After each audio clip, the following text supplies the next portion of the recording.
Sí, y te subo, porque pues si querías un lugar privado, pues agarra un transporte de aplicación, un taxi o un Uber, pero no así.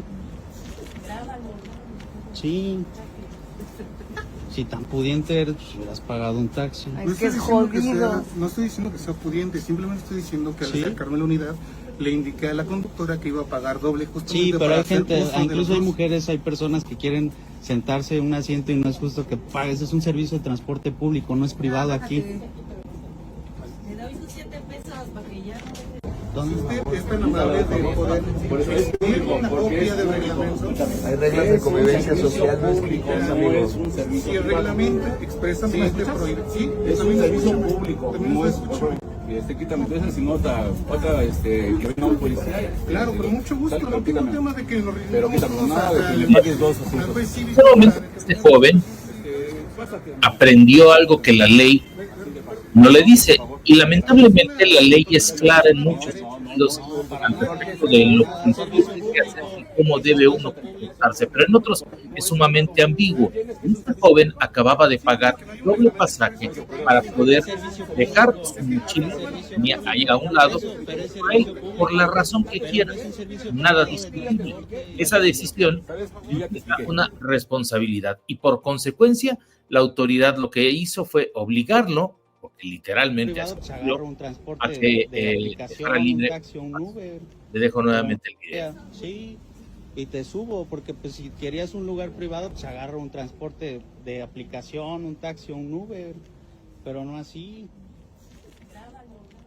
Sí, si tan pudiente eres, pues hubieras pagado un taxi. No Ay, estoy qué diciendo que jodido. sea- no estoy diciendo que sea pudiente, simplemente estoy diciendo que al Sí. acercarme a la unidad le indiqué a la conductora que iba a pagar doble justamente. Sí, pero para hay hacer gente, uso de incluso los hay dos. mujeres, hay personas que quieren sentarse en un asiento y no es justo que pagues, es un servicio. Las de personas que transporte público, no es van privado ahí, aquí. las personas que han visto este video, han entrado en una confrontación de verdad profunda al respecto de lo que significa esta medida, porque por una parte, la ley como tal no limita el que una persona compre 2 o 3 boletos o diga el uso que va a tener uno de los boletos que haya comprado para poderse subir a un autobús, pero es subjetivo el hecho de que el autobús tiene un interés público. Y le leo lo que dice la ley, en donde se está centrando toda esta controversia. Y le pido que nos opine qué es lo que usted piensa de esta situación.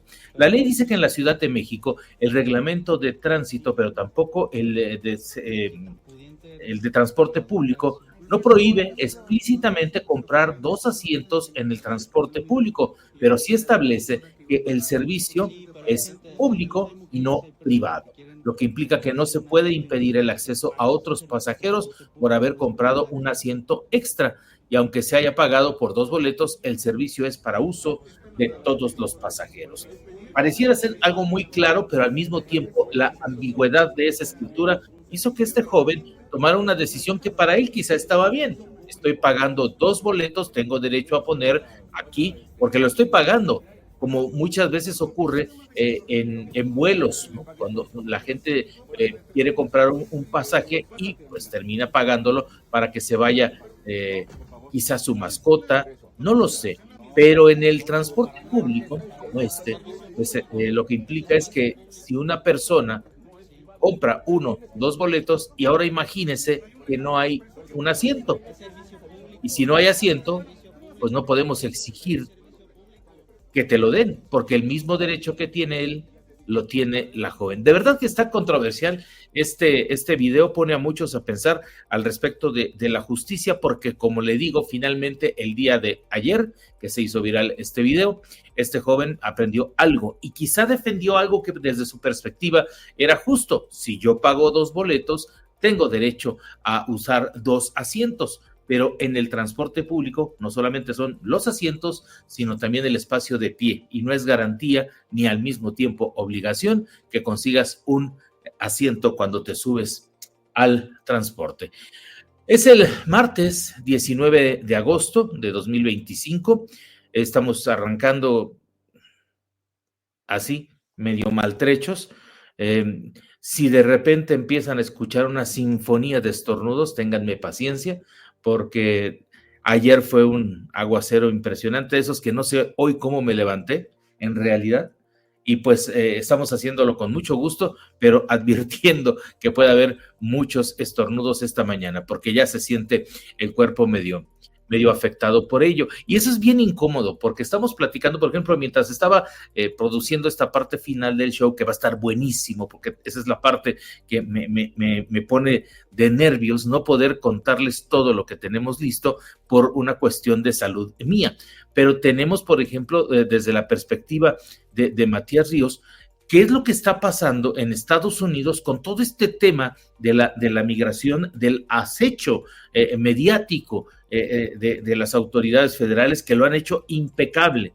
Han sembrado el terror entre la comunidad migrante al grado de que incluso va hacia abajo el crecimiento y podría ser no tan serio, pero sí hay un decremento en, digamos, estas finanzas públicas asociado a el temor que tienen los paisanos, los migrantes, los hispanos, los latinos, quienes están pues allá bajo esta circunstancia, en medio de la que no lo es, porque los números así lo dejan claro, no es la etapa de mayor deportación que un presidente haya tenido en la historia reciente. En la historia reciente fue mucho más fuerte y contundente, con medidas mucho más claras, por ejemplo, Obama y Joe Biden.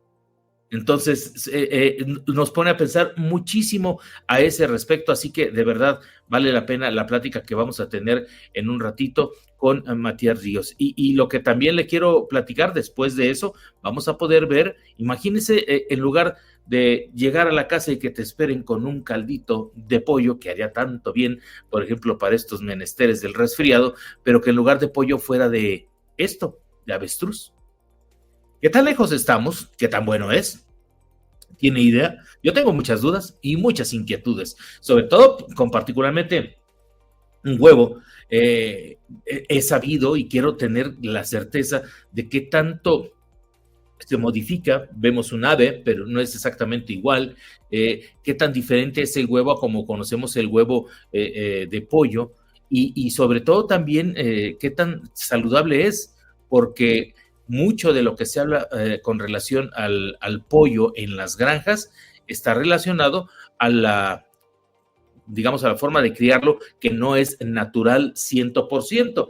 Historias aterradoras de cómo se producen los pollos, que todos los días, de cualquier forma, y hasta en omelette, nos terminamos comiendo en el desayuno. Así que vale la pena igual platicarlo en un ratito más.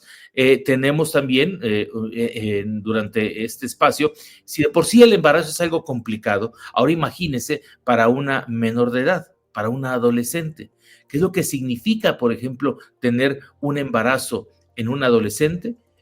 Tendremos una plática muy interesante sobre eso y también pues aliviando cuestiones de salud emocional con Rosana Escalona en unos minutos más. Pero bueno, vamos a ir organizándonos en esto que tenemos todos los días, porque lamentablemente para muchos, por la imagen que significa haber podido ver a una persona que no, no reúne las capacidades o las características para poder considerarlo un lord, exactamente tal cual lo conocen como un caballero. Y bueno, esto finalmente ocurrió en esta zona metropolitana. Unos días le presento este video. En este video se ve obviamente la acción de una persona atacando a otra persona, un aparente contrincante en un juego de pádel, en una cancha, si se puede decir así, y esto derivó pues obviamente en una agresión brutal, en la que incluso hasta esta mujer de rojo, quien es la esposa del agresor, pues participó. Y le dejo otra vez para que lo recuerde y entienda lo que es.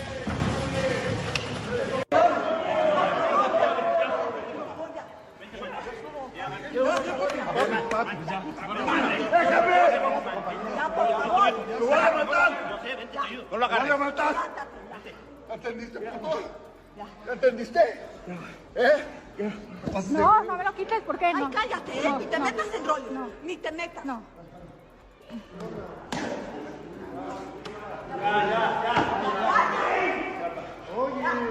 Bueno, pues ese te voy a matar y el de la señora de rojo que ni te metas, pues fueron motivo suficiente para que ocurriera esto. Se fueron de vacaciones después de esta golpiza y pues de regreso de vacaciones de Alemania, de la Florida, iban llegando a la zona del Caribe mexicano y ahí son detenidos los responsables en esta situación. El hombre, el agresor, el señor Alejandro, para proteger su identidad y que no por ello vaya a tener un beneficio, hay que ser muy escrupulosos con ello. Entonces el señor Alejandro, el señor Otón, la esposa del señor Alejandro y un joven de 19 años fueron trasladados desde ese aeropuerto en Cancún hacia el Estado de México. Pues bueno, este es otro día de aprendizaje de lo que la ley significa, porque pues ayer, luego de cumplirse con una audiencia que tiene permitida, tanto obviamente las partes involucradas, en este caso la defensa con sumo interés, pues participó en esta audiencia para saber si los delitos de los que se le acusa a este hombre y a los que lo acompañan, pues eran meritorios de permanecer en prisión. Pues, ¿qué cree?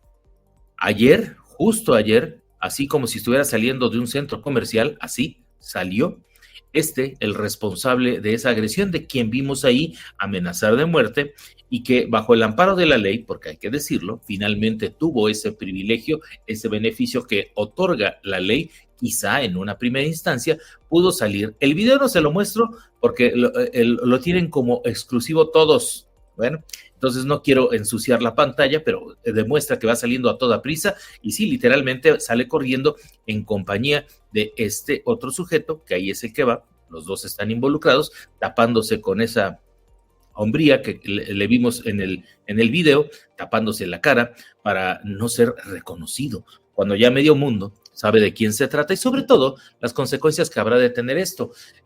Un asunto triste, sumamente delicado y que pues se da cuenta uno cuando las cosas, digamos, no andan bien, es que algo sabía este sujeto al respecto de su posible vinculación a proceso, de detención o lo que fuera.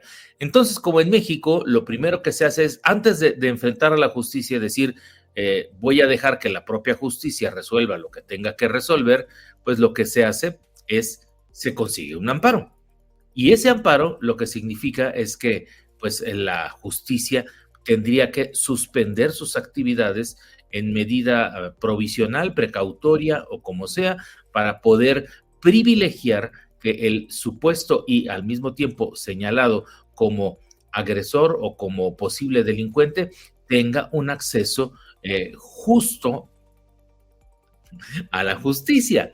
Entonces, vean nomás qué distorsión, pareciera que estoy hablando de un rompecabezas que no tiene sentido, pero en realidad la ley en México, antes de sancionar a estas 4 personas que ahí son presentadas de la forma en la que la autoridad lo permitió, pues antes de que esto ocurriera, pues el señor se amparó.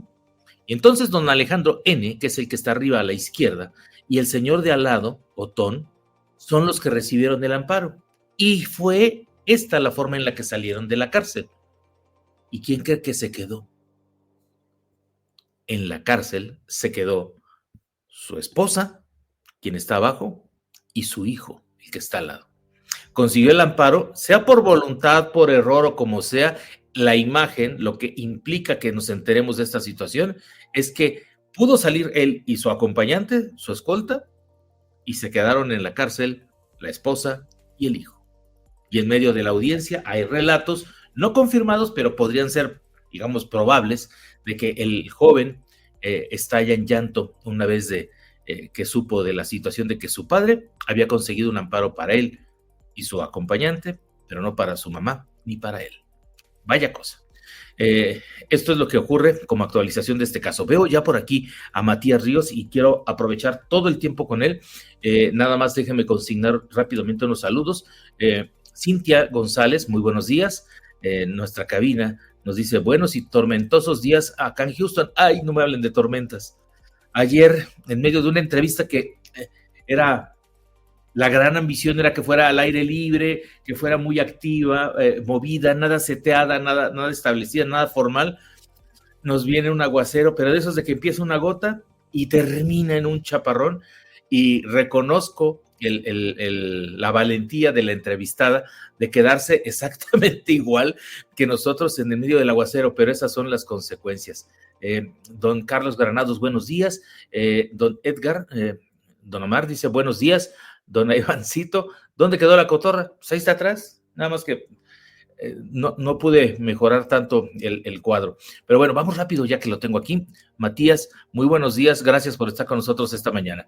Muy buenos días, Iván, muchas gracias por la invitación, un placer estar contigo y con tus oyentes. Al contrario, yo creo que no hay mejor persona para platicar de estos temas que tú, por la perspectiva que nos das. Justo iniciaba este espacio hablando de sí la amenaza de una desaceleración, de un freno en el impulso económico, atribuible quizá a esta situación de los migrantes, pero ponía en el centro algo que ha sido muy efectivo, que es la política pública al respecto de cómo se está haciendo esto, de la presión y el terror que significa y ha significado, y creo que seguirá significando, pero no en los números. Los números reales, hablando de deportaciones, creo que siguen siendo mucho mayores en el contexto de la administración de Barack Obama o del propio Joe Biden, hablando de digamos, la parcialidad en la que estamos ahorita con el señor Trump. Entonces, quizá no ha implicado tanto gasto en ese sentido, pero sí ha sido muy eficiente en cuanto al temor, y ese temor es el que está moviendo los números. Total, se trata de que el gobierno Trump está tratando de cumplirle a sus electores con esa promesa central que hizo de atacar la inmigración ilegal, y por eso les conviene divulgar lo que están logrando, lo que está pasando, los números, las cifras, el número de deportados, y les conviene hacerlo porque prácticamente están cumpliendo una promesa de campaña. Pero todas estas cosas tienen también su otra repercusión y su otra lectura, y es lo que termina pasando en términos de el deportar talento, deportar personas que tienen un talento, un saber hacer, que tienen negocios creados, que aportan a la economía, que forman parte de la fuerza laboral de los Estados Unidos, pues termina siendo algo que puede llegar a afectar la economía de los Estados Unidos, y ahora están previendo que puede llegar a afectar el crecimiento de Estados Unidos en un 0.9, lo cual es un montón, es demasiado, un crecimiento, un menos 0.9% es muy significativo dentro de los índices de crecimiento esperados para el país. Porque al final hay una realidad de apuños, Iván, y es que los latinos no le están quitando empleos a nadie, los latinos generan empleo. Al final estamos en un país que tiene casi un pleno empleo, tasas de desempleo del 3% son pleno empleo, 3.5, 4%, y aún así pues interpretar que la deportación de latinos también se haga porque están quitando empleos americanos, pues eso no es tan cierto, porque es un país casi con un pleno empleo, además de que la gran mayoría de los latinos que vienen a Estados Unidos, o por lo menos una proporción muy alta, se dedican también a crear empresa, se dedican a crear negocio, y al crear negocio generan empleo.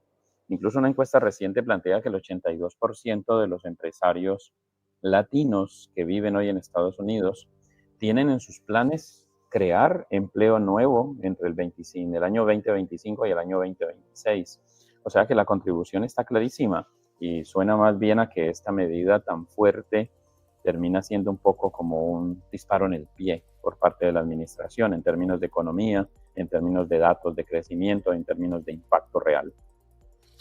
Y sobre todo, esos los datos ahí, los datos que ya nos involucran en este caso a México, o a países como Costa Rica, Panamá, Canadá, que tienen este señalamiento de ser países, terceros países donde pueden ser deportados las personas que hayan sido consideradas como tal, candidatas a tal situación, han recibido en su gran mayoría a los migrantes que han sido detenidos por su situación irregular en lo que a la documentación se refiere.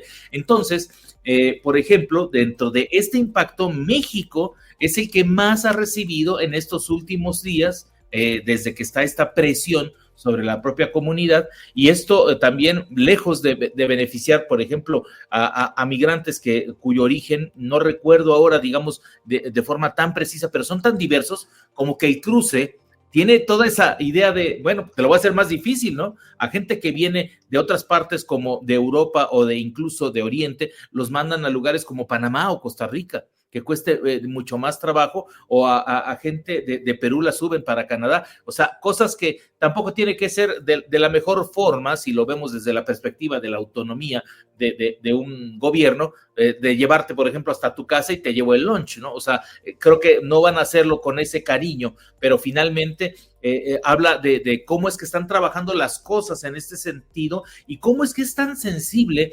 el poder económico, el verdadero poder que muchas veces se refiere al pueblo de los Estados Unidos, y esta cifra del 82% que se mencionaba es de verdad muy importante, porque también es el motor que está impulsando todavía de forma consistente a la economía de los Estados Unidos. Total, yo creo que no hay ningún país en el mundo más preparado que Estados Unidos para absorber, para integrar a su economía a los migrantes.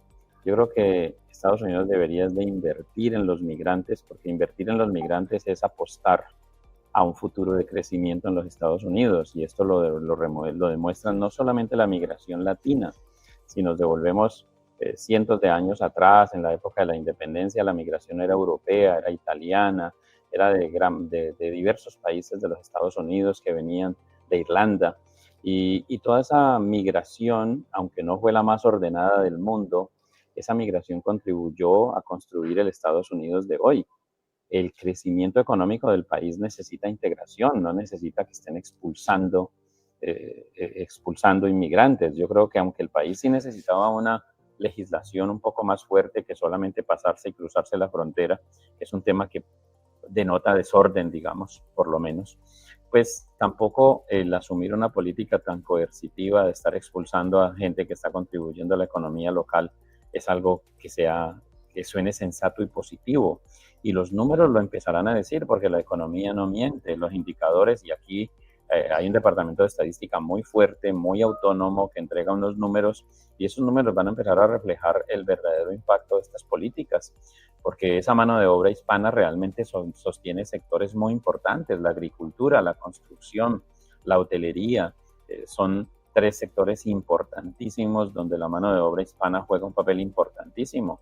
Así que simple y llanamente yo creo que esto va a ser una cuestión de tiempo. Por ahora vemos a un gobierno tratando de cumplirle a los electores de la base firme que lo eligieron, pero ese cumplir esa promesa puede llegar a tener unos efectos colaterales muy complejos, de unas connotaciones fuertes en economía, un impacto fuerte en los indicadores de crecimiento del país, porque estas políticas restrictivas en realidad no van a frenar el espíritu emprendedor latino. Los latinos seguiremos creando empresa en Estados Unidos, los latinos seguiremos avanzando, pero generan un ambiente de zozobra, un ambiente de caos, un ambiente donde se buscaba resolver un desorden en un lugar, pero está generando un desorden de mayor impacto en otro lugar.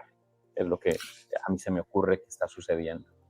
Sí, acá diríamos, patearon el avispero y al mismo tiempo pues se alborotó todo para efectos como los que tenemos. Y uno de ellos que me parece positivo, estaba buscando este dato que lo separé, y es que este programa de las visas H2B, que honestamente, como bien lo sabías, desconocía su existencia, se ha venido incrementando. Por ejemplo, dice este programa que se aumentó su cuota para trabajadores temporales, beneficiando principalmente a migrantes de México y Centroamérica, y este sector es el que, recordamos, se encarga precisamente de emprender, y que si se diseña desde la perspectiva del empresario que busca poner su capital en un emprendimiento en los Estados Unidos, tanto él como su familia tienen el beneficio de tener esta protección a través de sus visas y tener trabajo y escuela segura.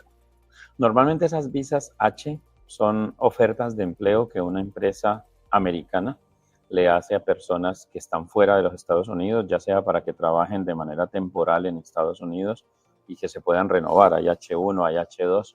Las H1 son muy para mano de obra calificada, ingenieros, arquitectos, profesionistas llaman ustedes en México. Las H2 son más para trabajos más, por ejemplo, en el agro, en agricultura, en apoyo a la construcción. Las H2 y abre una gran cantidad de opciones de visado. Lo bueno es que las abre de manera legal, o sea, que es una persona que viene, tiene su seguro social, tiene su permiso de trabajo durante el tiempo que esté acá, les cubre a su familia para que puedan migrar con ellos. Pero ahí está también, mi querido Iván, la opción de las visas E2, de las que hemos hablado aquí en otros momentos. Las E2 permiten que personas, empresarios, pequeños empresarios, creen pequeños negocios en Estados Unidos y para vivir, migrar y trabajar legalmente en Estados Unidos con inversiones de 80 a 100 mil dólares en territorio americano. Y esa inversión la pueden hacer en activos, en maquinaria de segunda, en mercancías, en materias primas, en producto terminado. O sea, puede ser en especie, puede ser en efectivo, pero vienen, crean ese pequeño negocio, lo fondean con los equipos o materiales y con ese pequeño negocio migran legalmente. Porque aquí pues, se trata de informar en todo sentido. Por un lado, analizamos el tiro en el pie de parte de perseguir a la comunidad migrante y sacarla de manera tan masiva y de manera con mecanismos cuestionables. Pero por otro lado, también tenemos que explicar que existen caminos legales para que la gente que está en su país aplique por un trabajo o aplique basado en un propio pequeño negocio y pueda autopatrocinarse un visado para sí mismo y para su familia, porque Estados Unidos sigue siendo un país con demasiada necesidad de productos y servicios, mucho más productos y servicios de nuestros hermanos mexicanos. México y Estados Unidos son países hermanos siameses. Si allá se encarece el tomate, aquí se encarece la salsa de tomate y se acabó. O sea, cuando allá le da tos, aquí nos da gripa. O sea, es un tema que estamos unidos económicamente y los intereses comerciales, los intereses de producción son mucho más fuertes que cualquier política de tránsito. Así que no podemos dejar que todo este tema migrante y todo este tema de la falta de tacto en la diplomacia y en los discursos políticos nos quiten la atención de un tema central que es mucho más relevante y es la conveniencia de las relaciones comerciales entre México y los Estados Unidos. Sí, por algo son, digamos, comunidades vigorosas, estas fronterizas, donde por ambos lados se nota, digamos, el crecimiento, pero también, como bien dices, la idea es poner perspectiva.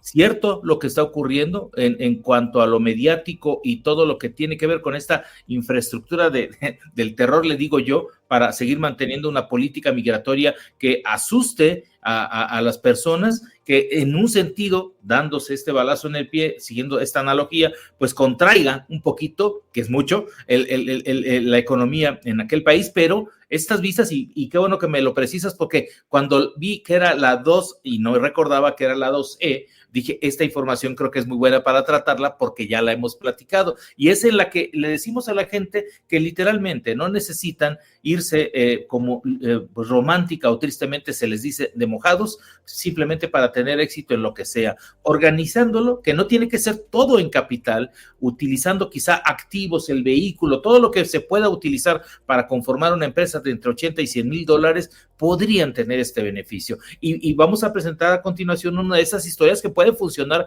perfecto. Imagínate una granja de avestruces, que estamos a punto de platicar con nuestro invitado, en Estados Unidos. Sería una gran oportunidad para muchos hacer un negocio como este. Tantas cosas que hay que podrían hacerse, que ojalá tengamos un momentito de reflexión y esta información les ayude. Total. Muy bien. Pues, de verdad, gracias por la invitación. Creo que el mensaje para todos es: la mano de obra latina es mucho más importante de lo que parece en Estados Unidos. Somos mucho más necesarios que lo que estas noticias pueden dar a interpretar. Sin latinos, la agricultura estadounidense no funcionaría. Sin latinos, la hostelería, los hoteles, los restaurantes, la construcción no se movería como hoy se mueve. O sea que yo creo que estamos en un periodo donde va a haber unos análisis y apenas evalúen el impacto real de lo que está pasando, muy seguramente podemos esperar que estas medidas se vayan tranquilizando un poco. Muy bien. Te agradezco muchísimo, Matías. ¿Dónde puede encontrarte la gente para poder incursionar legalmente, por ejemplo, que les ayudes a diseñar un plan? Nos encuentran como Matías Ríos o como VIX Plan, B grande, I de iglesia, X, plan como planear, VixPlan.com o VixPlan en todas las redes sociales. Incluso les recomiendo mucho el canal de YouTube de VixPlan, que allí tenemos más de 400 videos que hablan sobre cómo hacer negocios exitosos en los Estados Unidos, y allí sacamos material nuevo todas las semanas. Así que nos encuentran en todas las redes sociales y lo que transmitimos es un mensaje de cuáles son los factores claves para hacer negocios exitosos en Estados Unidos, cómo poder no elegir entre México y Estados Unidos, entre irme a vivir a Estados Unidos y quemar los barcos, para nada. Aquí estamos hablando de quedarnos con A y con B, quedarnos con lo bueno de México y quedarnos con lo bueno de los Estados Unidos a la vez.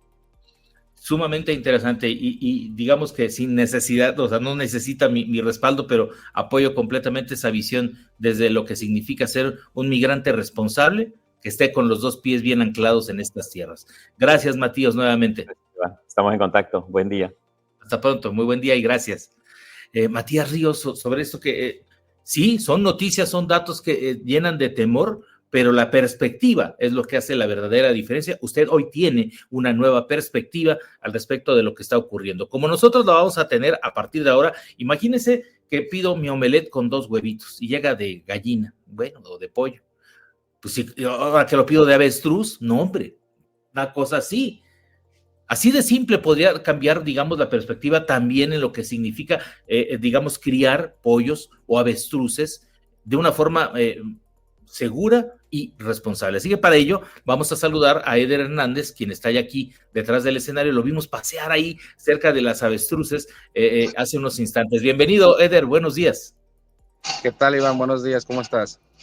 Muy bien, gracias por la apertura, por dejarnos conocer un poco de este terreno que hemos escuchado de repente en algunas comunidades de México.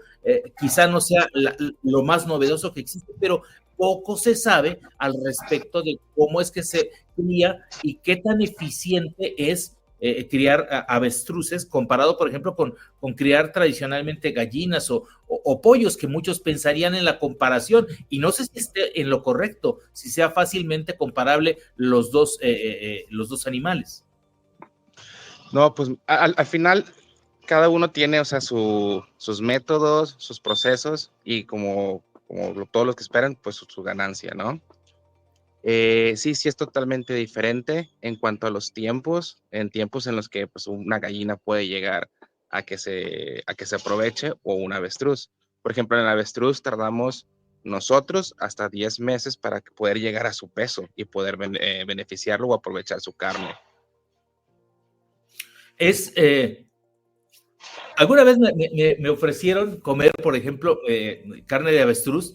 Entiendo que estaba yo mucho más joven y el prejuicio, dije, no, esto cómo va a ser, una carne muy roja, grande, el corte que me hacían, dije, se me hacía exagerado, pensando en una proteína que pudiera consumir en un restaurante campestre, donde me lo ofrecieron. Pero, ¿dónde tiene sus principales aplicaciones? La carne, por ejemplo, ¿qué otras partes de la avestruz son utilizables? Y por ejemplo, me importa mucho el huevo, porque escuché que tenía, digamos, unos niveles de colesterol, o no estoy seguro de que así se pronuncie, o sea, está la sustancia, mejor dicho, que sea la que esté más elevada que, por ejemplo, comparándolo con el del pollo. ¿Cómo es que se conforman, por ejemplo, unos y otros?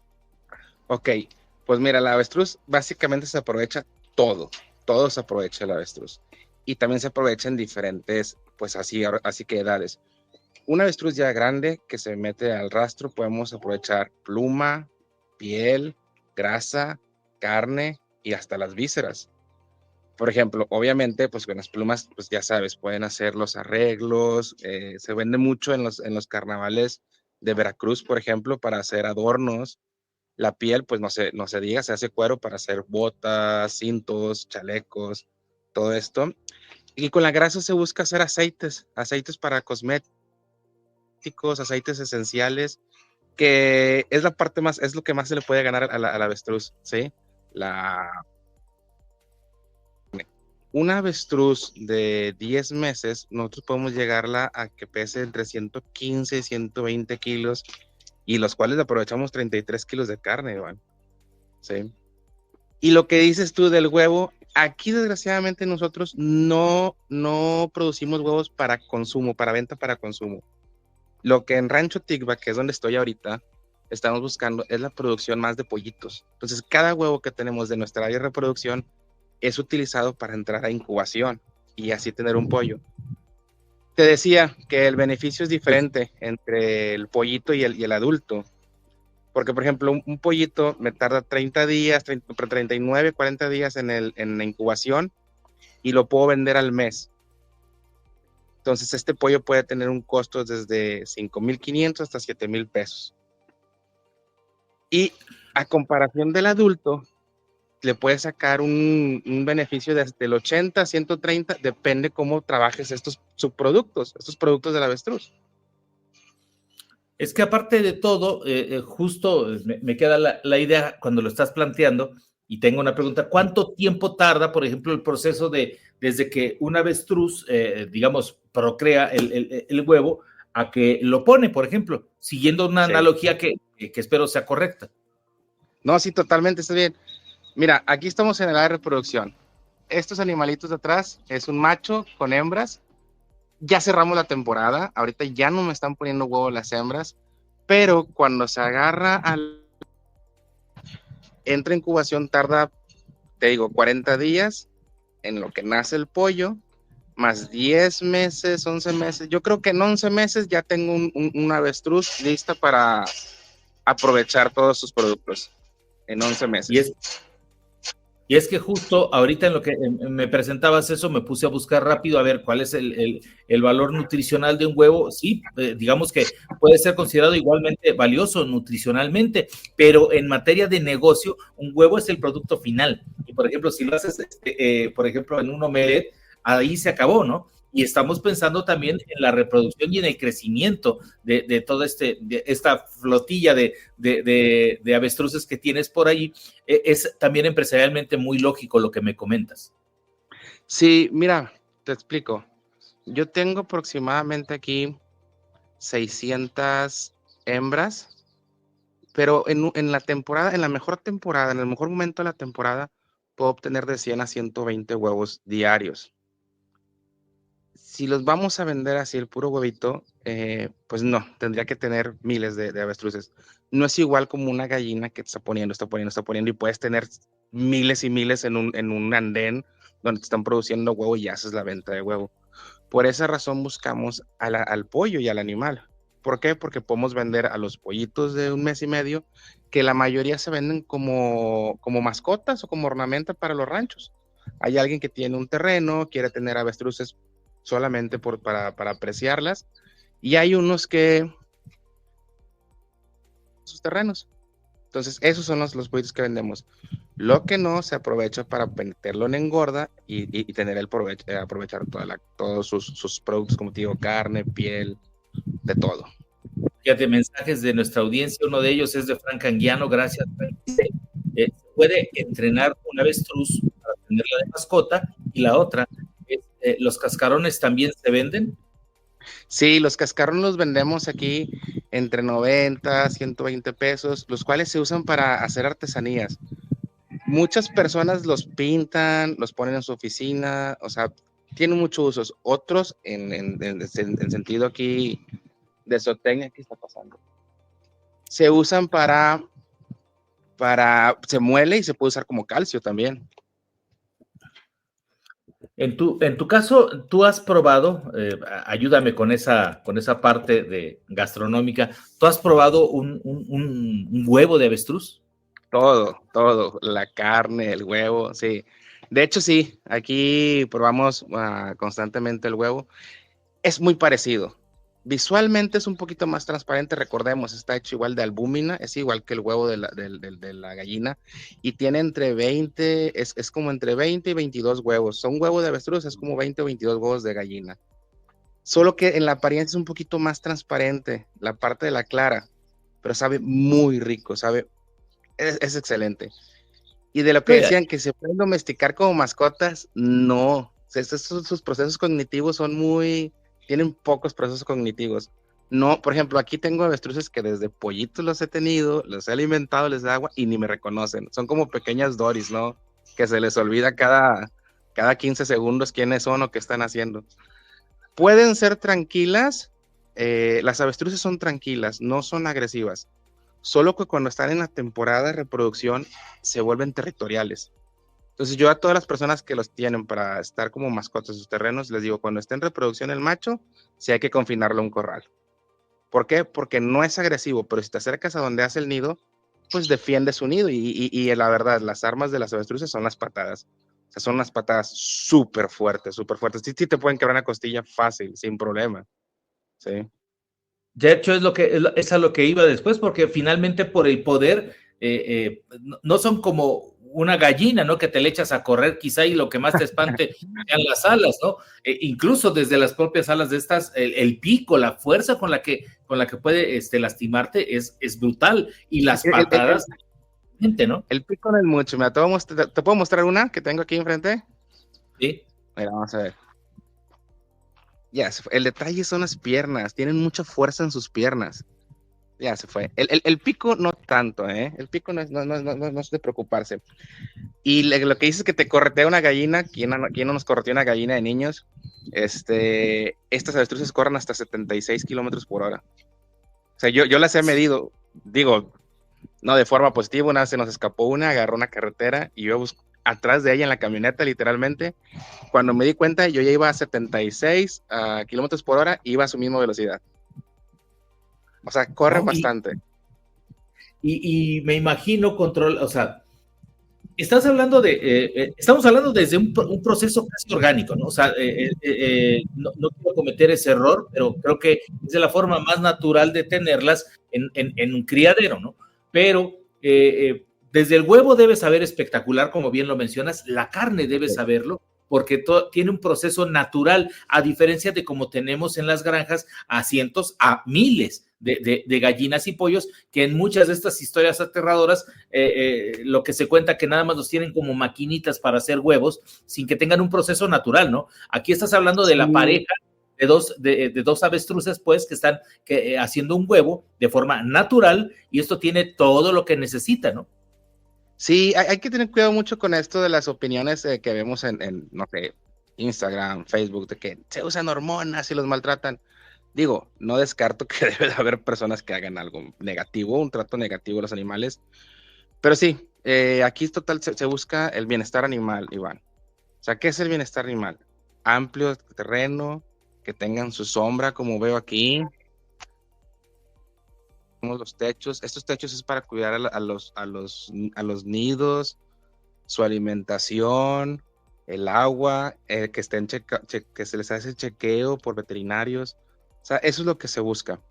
Y sí, de esta forma consigues algo más natural, por así decirlo. Nosotros no usamos antibióticos, no usamos vacunas en los animales, y principalmente no usamos vacunas por el área donde nos encontramos. Nosotros estamos en Yucatán.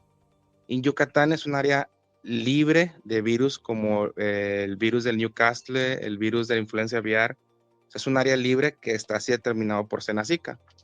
Nosotros no usamos vacunas en los animales. Fíjate qué interesante, y me provoca preguntarte lo siguiente: ¿tú naciste allá, eres de allá, o viste empresarialmente ese lugar como propicio para poder desarrollar tu granja? No, a mí me contrataron en esta granja. Yo trabajo aquí desde hace 4 años. La razón por la que hice aquí es sobre todo por las temperaturas, ¿sí? O sea, el avestruz busca un lugar cálido. Sin embargo, como es muy, ¿cómo puedo llamarlo? Es muy resistente.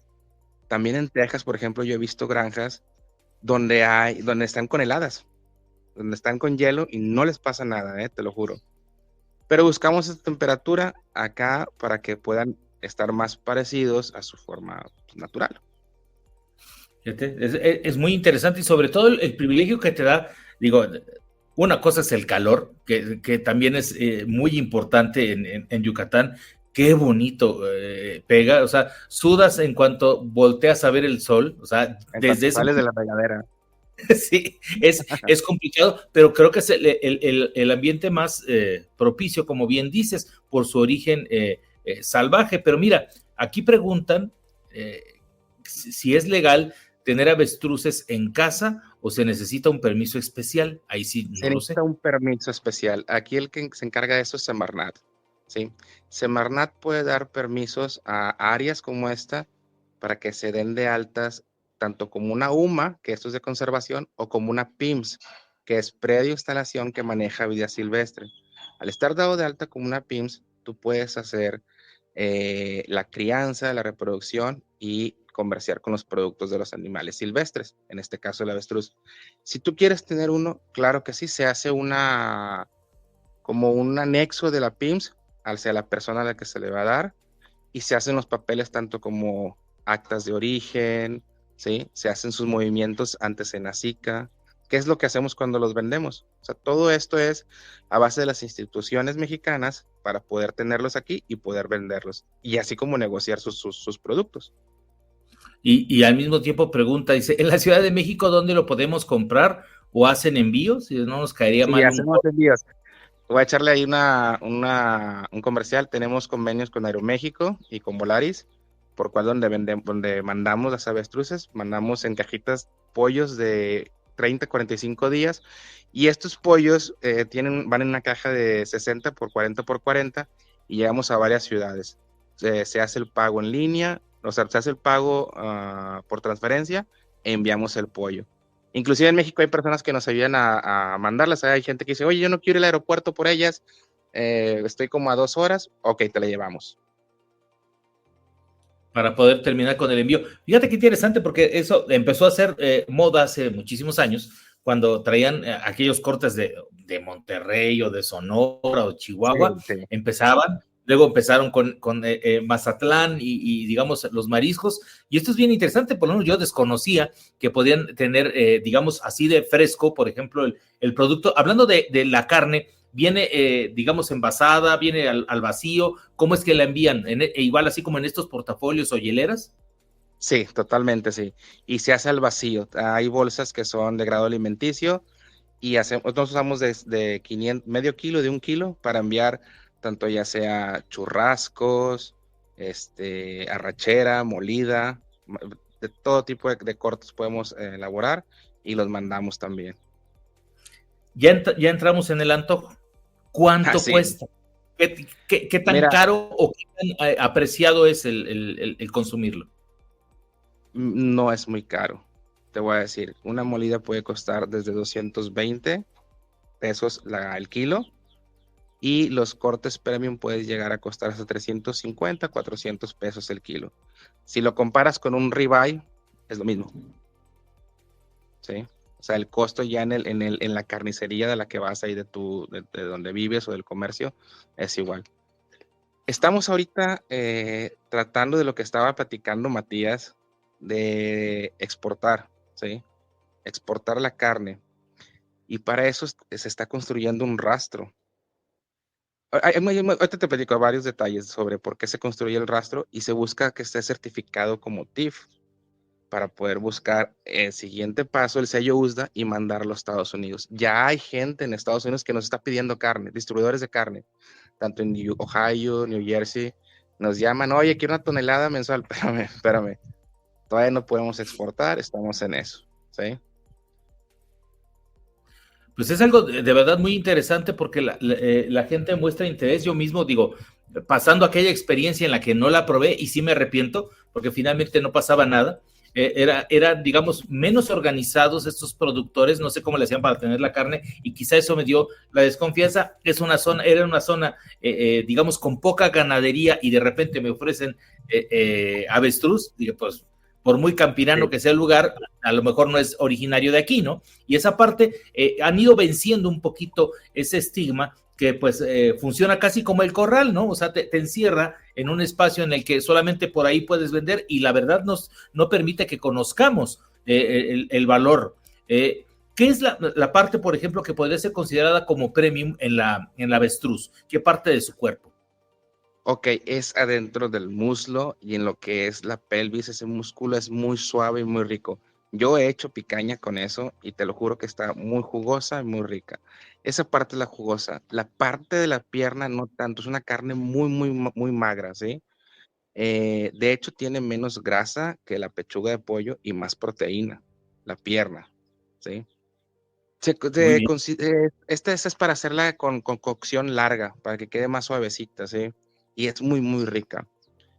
De hecho, Pues de lo que vamos. estás platicando tú, que el consumirla, esa es la primera barrera que tenemos que superar, ¿sí?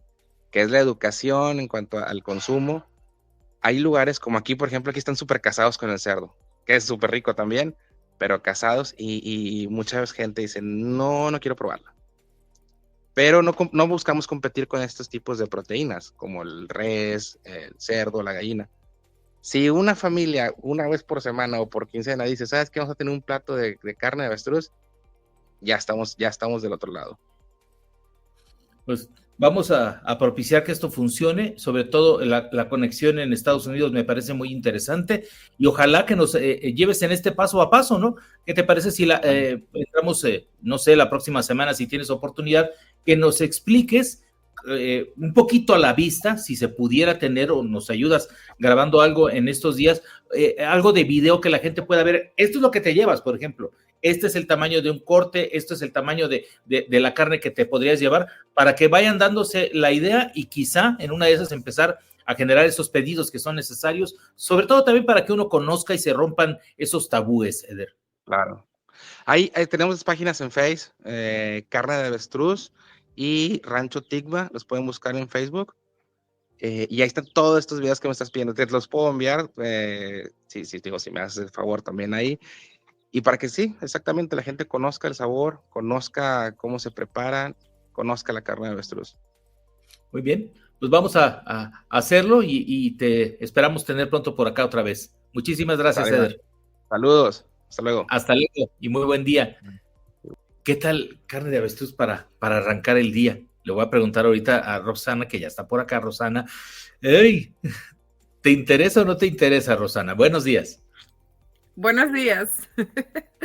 Sí, suena interesante. ¿Ya la has probado? No, nunca la he probado. No Yo sé. estoy igual, estuve a punto de probarla hace mucho tiempo y sí me dije, caray, debí probarla, porque es algo como para conocer un poquito más, y siempre conocer es algo muy, muy positivo. Pero bueno, así las cosas. Me dicen que está lloviendo por allá estos días. Está lloviendo bastante. Esta mañana estaba lloviendo mucho, ya ahorita se calmó, pero sí estaba lloviendo bastante. Mira, esto a muchas personas, por ejemplo, no me acuerdo cuándo platicaba con alguien en mi casa al respecto de la ansiedad. Y a veces comparamos ansiedad con estrés y los ponemos en el mismo nivel. Y yo creo que la acumulación de estos eventos en los que el estrés va siendo parte del motor indiscutible de tu día, forman esa cápsula, esa burbuja de ansiedad que termina por explotar. ¿Creo estar en lo correcto o estamos mal? Sí, definitivamente. Bueno, para ponerlo un poquito más claro para las personas que de repente lo que pasa es que el término se usa mucho ya a diario, ¿no? Estoy estresado, estoy ansioso, estoy estresado, pero en realidad el estrés es una respuesta natural del cuerpo en situaciones difíciles, ¿no? Entonces, el estrés como tal no es malo. Yo siempre les educo mucho a las personas acerca de esto. El estrés como tal no es tan malo siempre y cuando lo sepas manejar y siempre y cuando no pase un tiempo prolongado en tu cuerpo también. Entonces, normalmente el estrés es algo temporal y esa es la manera como quizá podemos diferenciarlo. En cambio, la ansiedad es algo persistente, es algo que se mantiene en el cuerpo, mientras que el estrés va y viene dependiendo de las cosas que estés haciendo. Entonces, el estrés se caracteriza por tensión muscular, dolor de cabeza, fatiga, mientras que la ansiedad se caracteriza por preocupación constante. Y algunas veces son realistas y algunas veces no, pero esta preocupación constante dificulta para concentrarse y ahí viene acompañado con los ataques de pánico, ataques de ansiedad en lugares públicos o evitar situaciones por miedo. Entonces, si lo vemos desde esta perspectiva, pues la ansiedad es un poquito, es ya cuando el cuerpo ha superado su límite de manejar el estrés, digámoslo así. Entonces ya se convierte en una ansiedad y permanece en el cuerpo y empieza a afectar diferentes áreas de la persona, o sea, su habilidad para poder trabajar, su habilidad para poder comunicarse o interactuar con otras personas o hacer actividades que le gusten y cosas así. El estrés como tal no es tan malo porque el estrés tiene cierto, ¿cómo le digo? Ciertos beneficios o ciertas cosas que pueden lograr. Por ejemplo, si somos estudiantes de una universidad y mañana hay que entregar un proyecto, el estrés te hace que te apures con ese proyecto, ¿no? Que te enfoques, que digas, no, sabes que no voy a salir, no voy a hacer más nada, me voy a enfocar en esto, porque esa sensación de estrés que tienes te dice, tienes que enfocarte en esto o tienes que apurarte en esto. Entonces el estrés como tal no es tan malo. Lo malo es no saber manejarlo y que se mantenga en el cuerpo por mucho tiempo. Es decir, que como muchos decimos, el estrés es ponerte las pilas y activa muchas partes de tu cuerpo. De hecho, haciendo analogías, cuando se declara, por ejemplo, en una redacción de noticias, el temido breaking news, que estás a punto de irte ya a tu casa y sale un breaking news, entonces ahí se activa todo y dejas de tener ganas de ir al baño, hambre y todas las necesidades que podrías llegar a tener y te enfocas, porque así es esto, en lo que... ¿no? Y esta parte a veces tiene sus costos porque el cuerpo puede entrar en una condición como esta, pero a veces no le decimos cuándo salir o no le enseñamos cómo salir de una condición como esta y se vuelve algo repetitivo y casi permanente. Por eso ahorita quizá las personas que están siguiendo un poquito la línea de lo que llevamos en el programa, las personas que están bajo la presión de la migración ahorita, todo lo que está alrededor, que si bien por un lado dicen, los números no son como para considerar que es la peor etapa, ha sido peor la de Biden o la de Obama, lo mediático es sumamente serio. Entonces ves imágenes que se encargan de distribuir ellos, de redadas, por ejemplo, en lavados de autos, como hace unos días, en los mini supers, en los supermercados, en todos los lugares estereotipo. Entonces, ¿qué es lo que siembra? Terror. Y este terror puede ser un estrés que a la postre se pueda convertir en algo más serio. Sí. En la situación de migración que estamos viviendo en diferentes estados, Houston es uno de los que también hay mucho ruido acerca de esto, es el factor número uno, digamos ahorita, de estrés y de ansiedad del inmigrante como tal, o incluso de aquellos que tienen documentos pero tienen algún familiar que no tiene un estatus legal en el país. Entonces, sí, como tú mismo lo mencionas, si nos vamos a las pruebas y a los números y a los hechos, pues todavía no están igual en números en comparación con otros gobiernos, en comparación con otros presidentes anteriores. Sin embargo, el procedimiento es lo que asusta al inmigrante. Por ejemplo, quizás durante el mandato de Obama, durante el mandato de Biden, hubo más deportaciones, pero eran personas que ya estaban en proceso, eran personas que ya estaban detenidas o fueron personas que detuvieron en la frontera.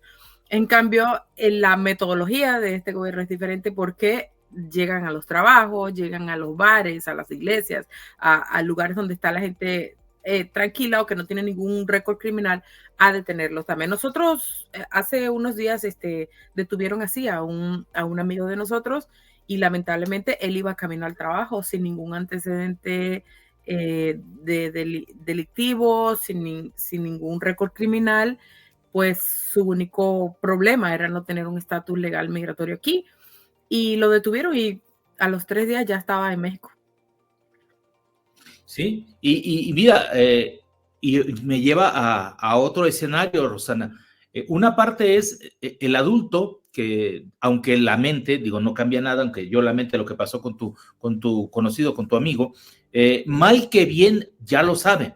Ha creado, conforme a lo que le ha tocado en la vida, una estabilidad o salud mental acorde a lo que es hoy en día. Y no hablo de la perfección, simplemente ya ha alcanzado algo de madurez en ese sentido. Ahora imagínate a un niño que con todo esto que está expuesto, apenas regresaron a la escuela y veía ayer precisamente en un espacio noticioso de allá de Texas, se están poniendo de acuerdo los padres de familia para que sea un entorno seguro, libre de la amenaza del ICE. No es lo mismo que, por ejemplo, tú no tengas temores y a pesar de no tener esos temores, sabes que te puede tocar y abres la puerta y ves una Suburban negra o una Durango negra y dices, ahí están. Ya tienes la película completa. Un niño lo ve desde la perspectiva de esta falta de madurez. Puede ser algo de verdad muy terrible, un trauma. Sí.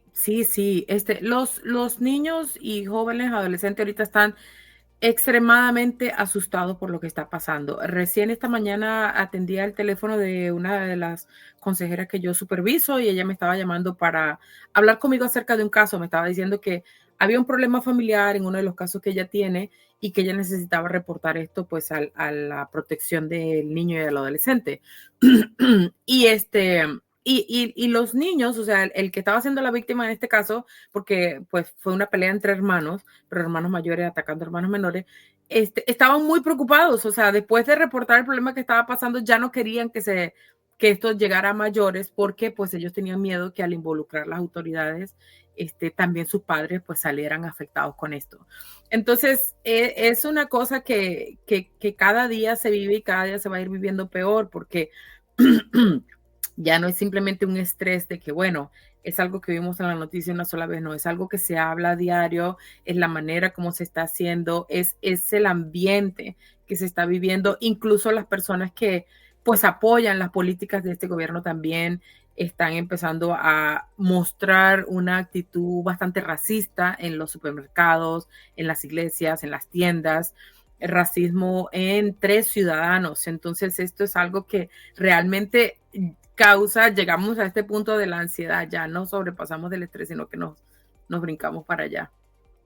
Dejan de ir al centro comercial y otra, o sea, tiene un gran, no es ser catastrofistas, sino mostrar, digamos, todas las aristas de esta problemática, empezando por eso, pero imagínate una familia que está, digamos, desacelerando su actividad económica, están dejando de ser tan productivos, si pudiera en algunos casos selectivos, pero en otros simplemente por temor, ya no van con la misma frecuencia al trabajo, solo por lo necesario, no hay el dinero suficiente. Entonces, ya no es como para ir a una tienda o a otra, es a la que te alcanza. Y aparte, digamos que dentro de la estrategia militar del presidente de los Estados Unidos, es perfecto que sus soldados sean civiles. Sí, suena estúpido, pero son las mismas personas que se encargan de llevar las políticas y defender las políticas que lleva el presidente como si fueran, digamos, trabajadores del gobierno, ¿no? Entonces se encargan de ser estos opresores, esta otra parte de la pinza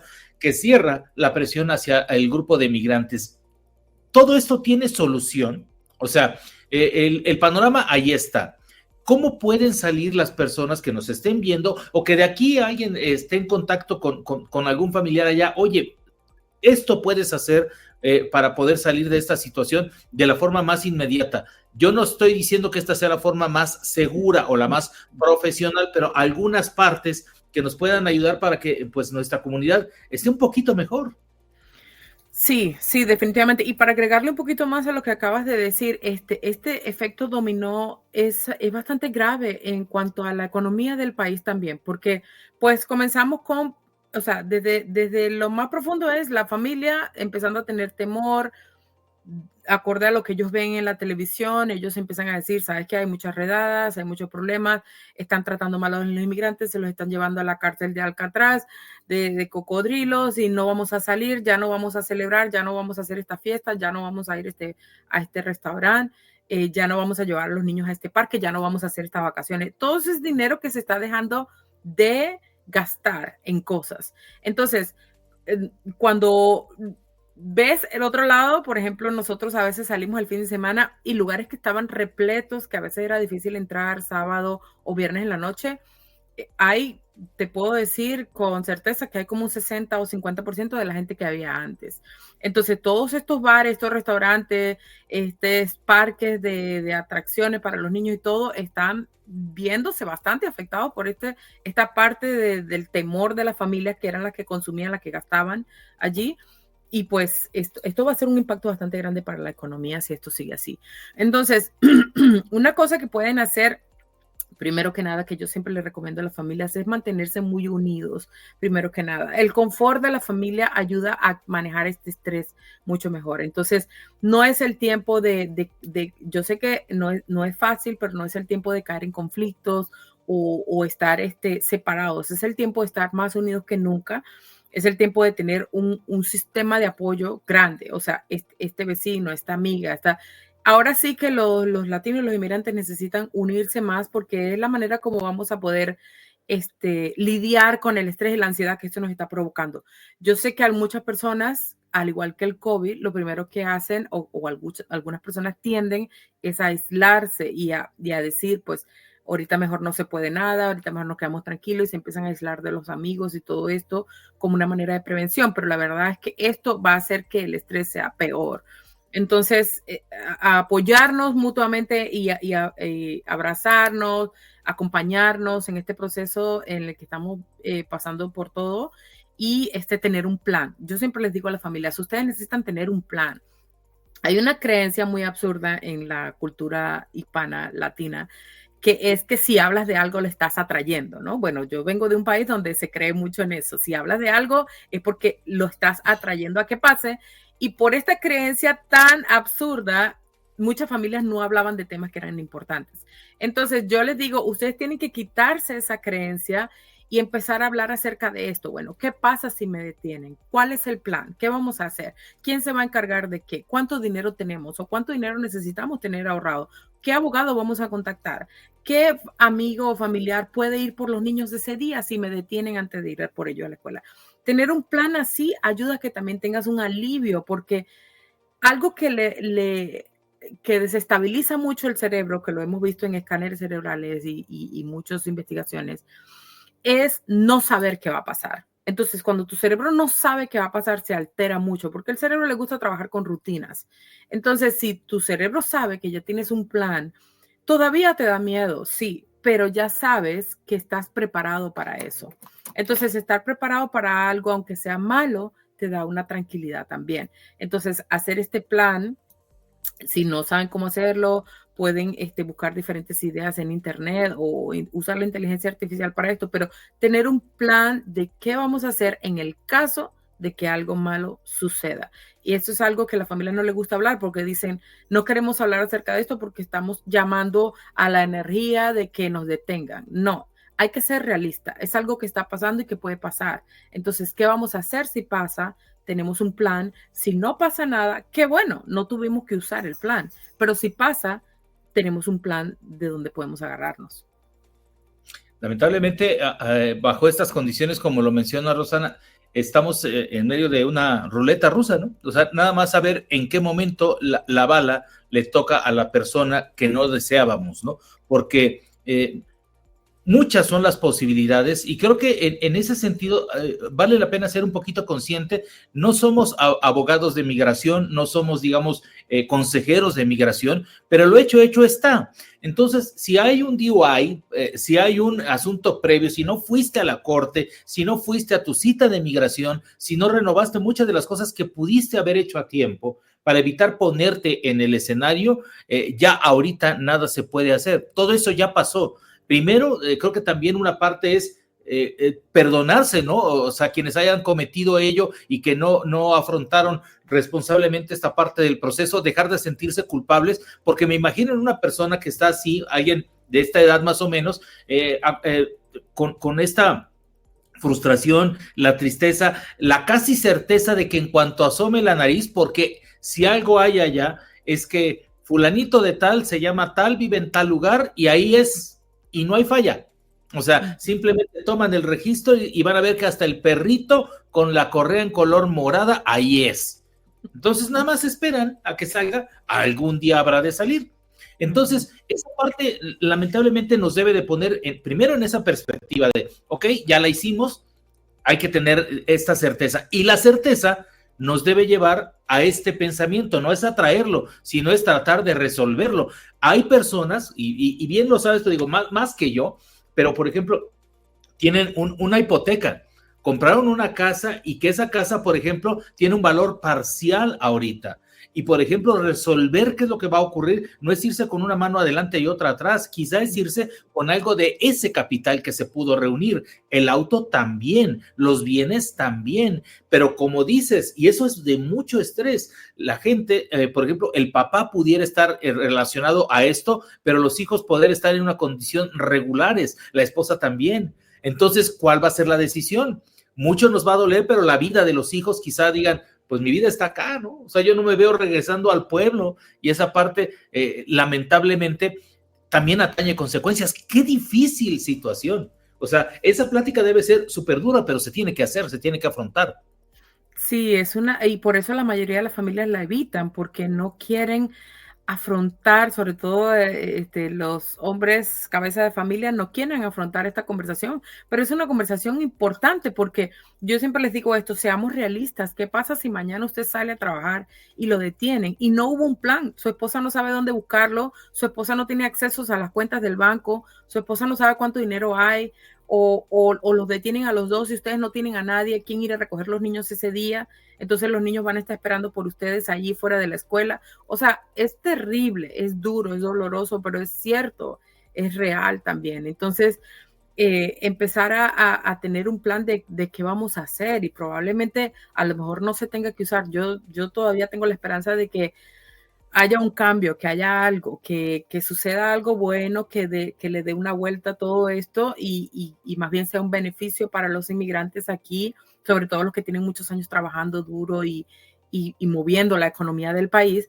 Pero al mismo tiempo tenemos que ser realistas. Entonces, si va a tocar hacer un cambio pronto de ubicación, si va la familia a tener que moverse y todo esto, entonces empezar a tener esa conversación, porque teniendo esa conversación también te da una tranquilidad, también te da un respiro de esto no es lo que quiero hacer, esto no es por lo que me vine y esto no era mi idea de mi futuro, pero las cosas cambiaron y ahora me ajusto a eso. El cerebro tiene la capacidad de ajustarse a muchas cosas, a muchas situaciones, pero si estamos luchando en contra de eso, probablemente el miedo no desaparezca. O sea, las personas que no tienen un estatus legal migratorio o que incluso tienen antecedentes penales, que saben que están en un riesgo alto de ser deportados ahorita con lo que está pasando, y evitan hablar acerca de eso, ese miedo no se va a ir, ese miedo no va a desaparecer, la situación no va a desaparecer nada más por el hecho de que usted no hable de eso.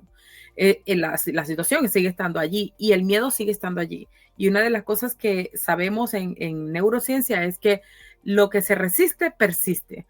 Entonces, si tú te resistes a un miedo y lo ignoras y intentas no hablar de eso y vamos a hacernos lo que vamos a ignorarlo y vamos a hacer que no me duele o que no me importa, ese miedo persiste e incluso se pone más grande, se pone más fuerte.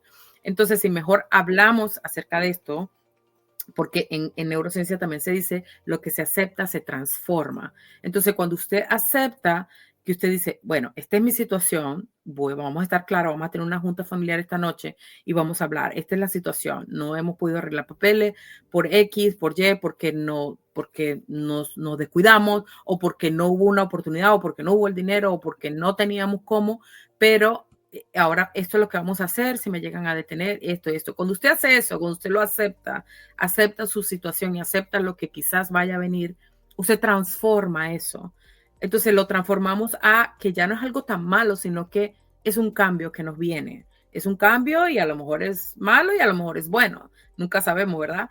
Yo tiendo a ser bastante optimista en cuanto a los cambios y a veces digo, pues puede que esta sea la manera que nos obliguen a tener que irnos y vivir una vida más bonita en México, en Guatemala, en El Salvador, no sé, una nueva vida, no sé, ¿verdad? Intento ser un poquito optimista. Entonces, yo sé que no es tan fácil verlo de manera positiva, pero cuando uno empieza a aceptar, entonces uno empieza un proceso de transformar lo que quizás es algo muy malo ahorita, termine siendo no tan malo.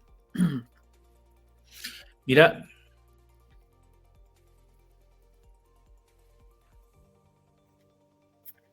justo al final se trabó, pero pensé, ¿te me fuiste, Ros? No, aquí estás. Me quedo con esta frase que se me hizo muy poderosa y quiero ponerla así. Lo que se resiste, persiste. Lo que se acepta, se transforma. Y de hecho, la voy a modificar porque le puse un espacio ahí y se puso junta, pero son 2 frases. Lo que se resiste persiste, y esta parte nos debe de motivar a hacer algo, a tratar de aceptar que esto está ocurriendo, y si lo aceptas, quizá venga esta transformación. Y me pongo a pensar en esto.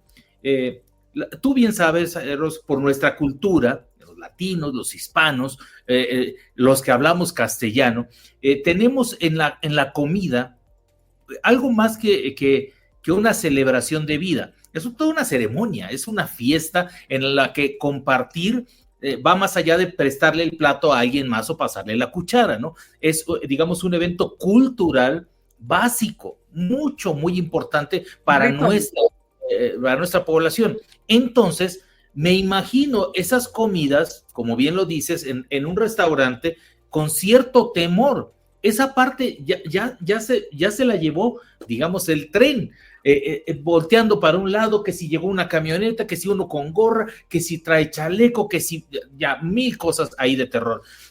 ¿Qué puede ser conveniente para que hablen en familia y que los hijos puedan expresar ese temor que pueden tener y que los padres tengan una herramienta para poder tranquilizarlos?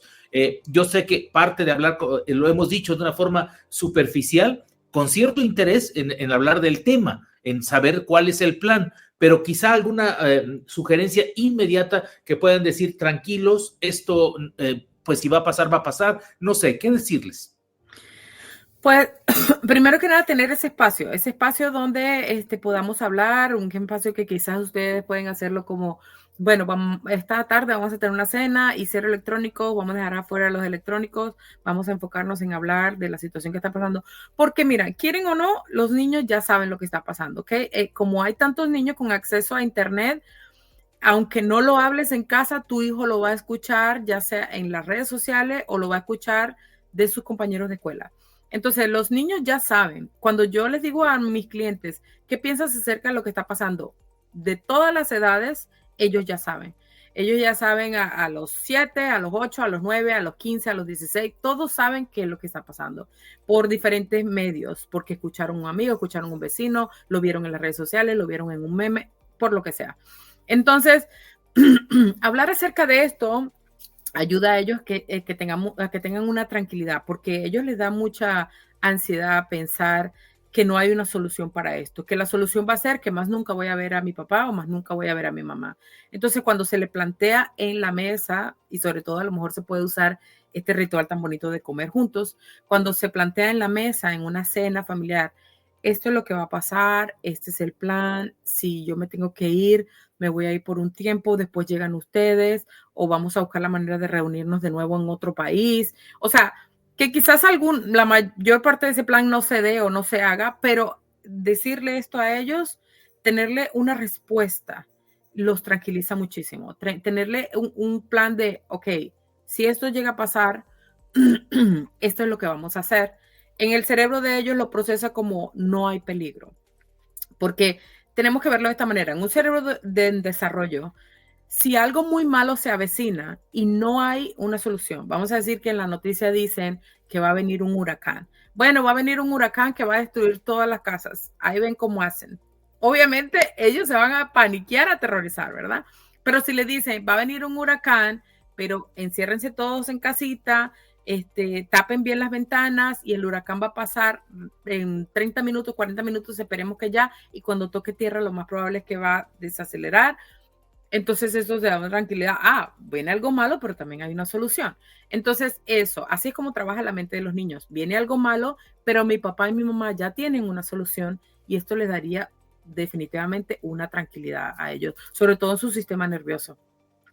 Pues sí, no hay que olvidar que en buena medida de ese desarrollo somos los superhéroes, aunque no lo seamos, de los niños y básicamente pues estas decisiones tienen mucho de peso. Por eso la idea es recoger todo esto, entregárselo a los padres que quizá como herramienta ahorita estén aterrados en enfrentar el día a día en lo inmediato y estén un poquito desatendiendo esta situación que me parece muy importante, sobre todo para tener esta estabilidad. El futuro está pues tan incierto, que ni siquiera vale la pena pensar en él. El presente es el único que tienen y vivirlo de una forma diferente creo que es la mejor recomendación hoy en día, pues a pesar de esta situación que sabemos seguirá existiendo. Rosana, ¿dónde te puede encontrar la gente para, caso de que puedan tener una consulta contigo, puedan contactarte directamente? Sí, estoy en, déjame lo voy a abrir aquí, estoy en Instagram como Psicología Salud Mental, creo que ese es el nombre. La verdad es que tengo una amiga que me ayuda con las redes sociales porque soy bastante mala para eso. No, se llama Somos Terapia en Instagram, somos.terapias, y en TikTok tengo otra cuenta que se llama Tu Terapeuta Clínico. ¿Y eso es normal, Rosana? O sea, que me ha pasado que de repente no me acuerdo de mi usuario o cosas. Esto es normal. O sea, pues si no lo tienes muy presente, si no lo usas comúnmente, como yo muy poco abro las redes sociales mías, entonces sí, por eso tengo que como que buscarlas cuando las voy a dar porque se me olvida. Pero si es algo que usas frecuentemente y se te olvida, pues sí, tienes que preocuparte de eso. Sí, me hiciste sentir aliviado. O sea, que dije, ay, estamos bien. Rosana, muchísimas gracias. Gracias por estar con nosotros. Buenos días. Claro que sí, gracias a ti. Nos vemos la próxima semana. Bye, bye. Hasta luego y muchas gracias. Qué importante el poder tener este espacio en el que las verdades, como se dice, se cuenten y que la gente pueda tener en conciencia la oportunidad de afrontar algo tan delicado como la posibilidad de ser deportados. Y esto implica todo, desde dejar escuela, desde dejar amigos, desde transformar por completo la vida. Por eso debe ser algo muy importante que deban atender las personas con seriedad. Quiero agradecer muchos de sus mensajes en lo que recibimos a nuestro próximo invitado, tema muy bueno también, el embarazo en adolescentes, pero déjeme saludar y agradecer los mensajes. Creo que me quedé en de don Omar. Don Edgar dice, ¿dónde quedó la cotorra? Y le decía que ahí está atrásito. Frank Anguiano, muy buenos días. Chachis Gallegos, buenos días para todos. Gracias por estar aquí. También para Frank Anguiano, dice Carlos Granados, buenos días. Saludos para todos. Aquí está el cruce de saludos que me encanta que se saluden. Gracias. Esta es una comunidad amistosa, cariñosa. Gracias por hacerlo. Araceli Berer, muy buenos días. Dice, buenos días, queridos Desmañanados.0. Gracias. Aquí otro mensaje. Se puede, ya habíamos visto esto de las avestruces, de si era posible entrenarlas o cuidarlas para tenerlas como mascota. Carlos Andrade Moreira dice, saludos cordiales, jóvenes desmañanados, Iván, Cintia, Jerry e invitados.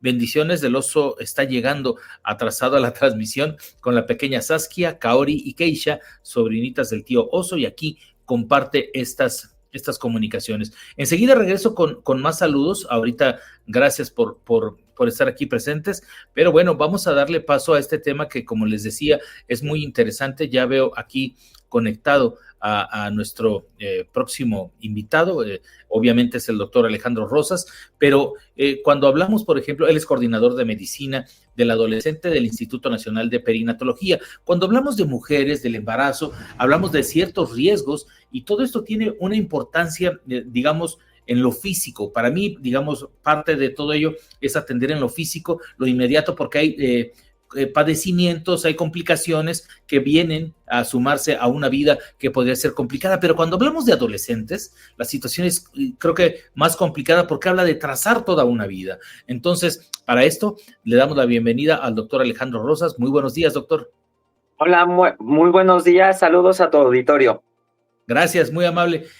Doctor, justo como lo decía, si bien en una persona adulta que ya más o menos sabe cómo tomar decisiones, que mentalmente, digamos, parte de aquello ya está algo maduro, el simple hecho de embarazarse de un adolescente, hablemos de una mujer, está muy complicado, emocional, físicamente, pero también emocionalmente en el otro adolescente. O sea, yo sé que ahorita nos atañe básicamente lo que a la mujer se refiere, pero digamos son personas que están adolescentes, están careciendo de esta madurez que les permita afrontar una vida, ¿no? Y una parte importante que es la reproducción.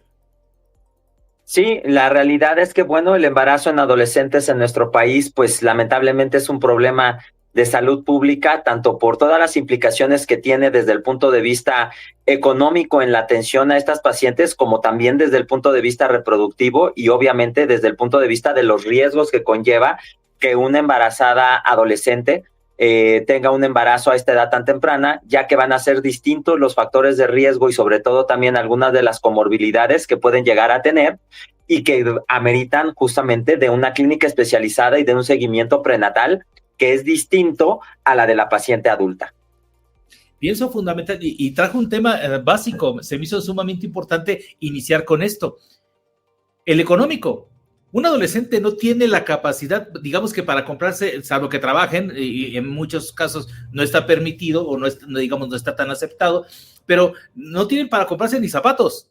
Y ahora afrontar el asunto de un bebé que está en gestación debe ser algo que impacta. Y la otra, muchas de las enfermedades de las personas adultas se van, digamos que, mostrando al paso ya de su madurez, no necesariamente digamos que en la juventud o en la niñez o en esta transformación.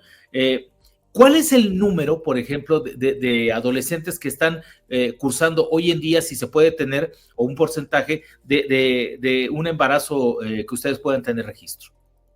Pues aproximadamente, mira, en el año 2015, que es cuando surge la Estrategia Nacional para la Prevención del Embarazo en Adolescentes, llegamos a nuestro punto máximo donde 1 de cada 5 embarazos prácticamente era en población adolescente. Estamos hablando en nuestro país del 20%. Actualmente ese porcentaje anda alrededor de 18, 17% de la población total. La tasa de embarazo por cada 1,000 nacidos vivos es de 62, aproximadamente también ha ido disminuyendo. Llegó a ser de 77 y ahorita es alrededor de 62 por 1,000 recién nacidos vivos, es en población adolescente.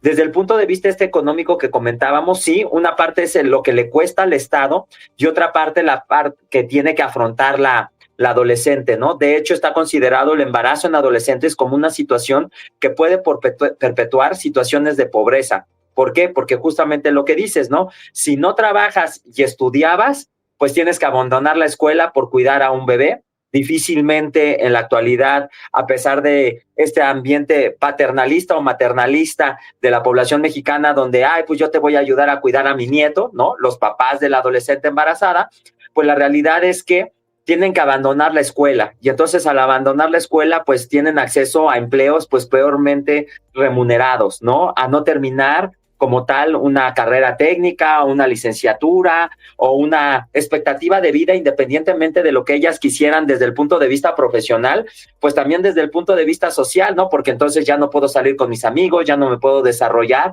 en un ambiente que debería de ser acorde a tu edad, ¿no? Estar conviviendo en la escuela, en fiestas, toda esta parte, pues con personas de tu misma edad y no andar cuidando, pues una niña de 14 años, pues a un recién nacido.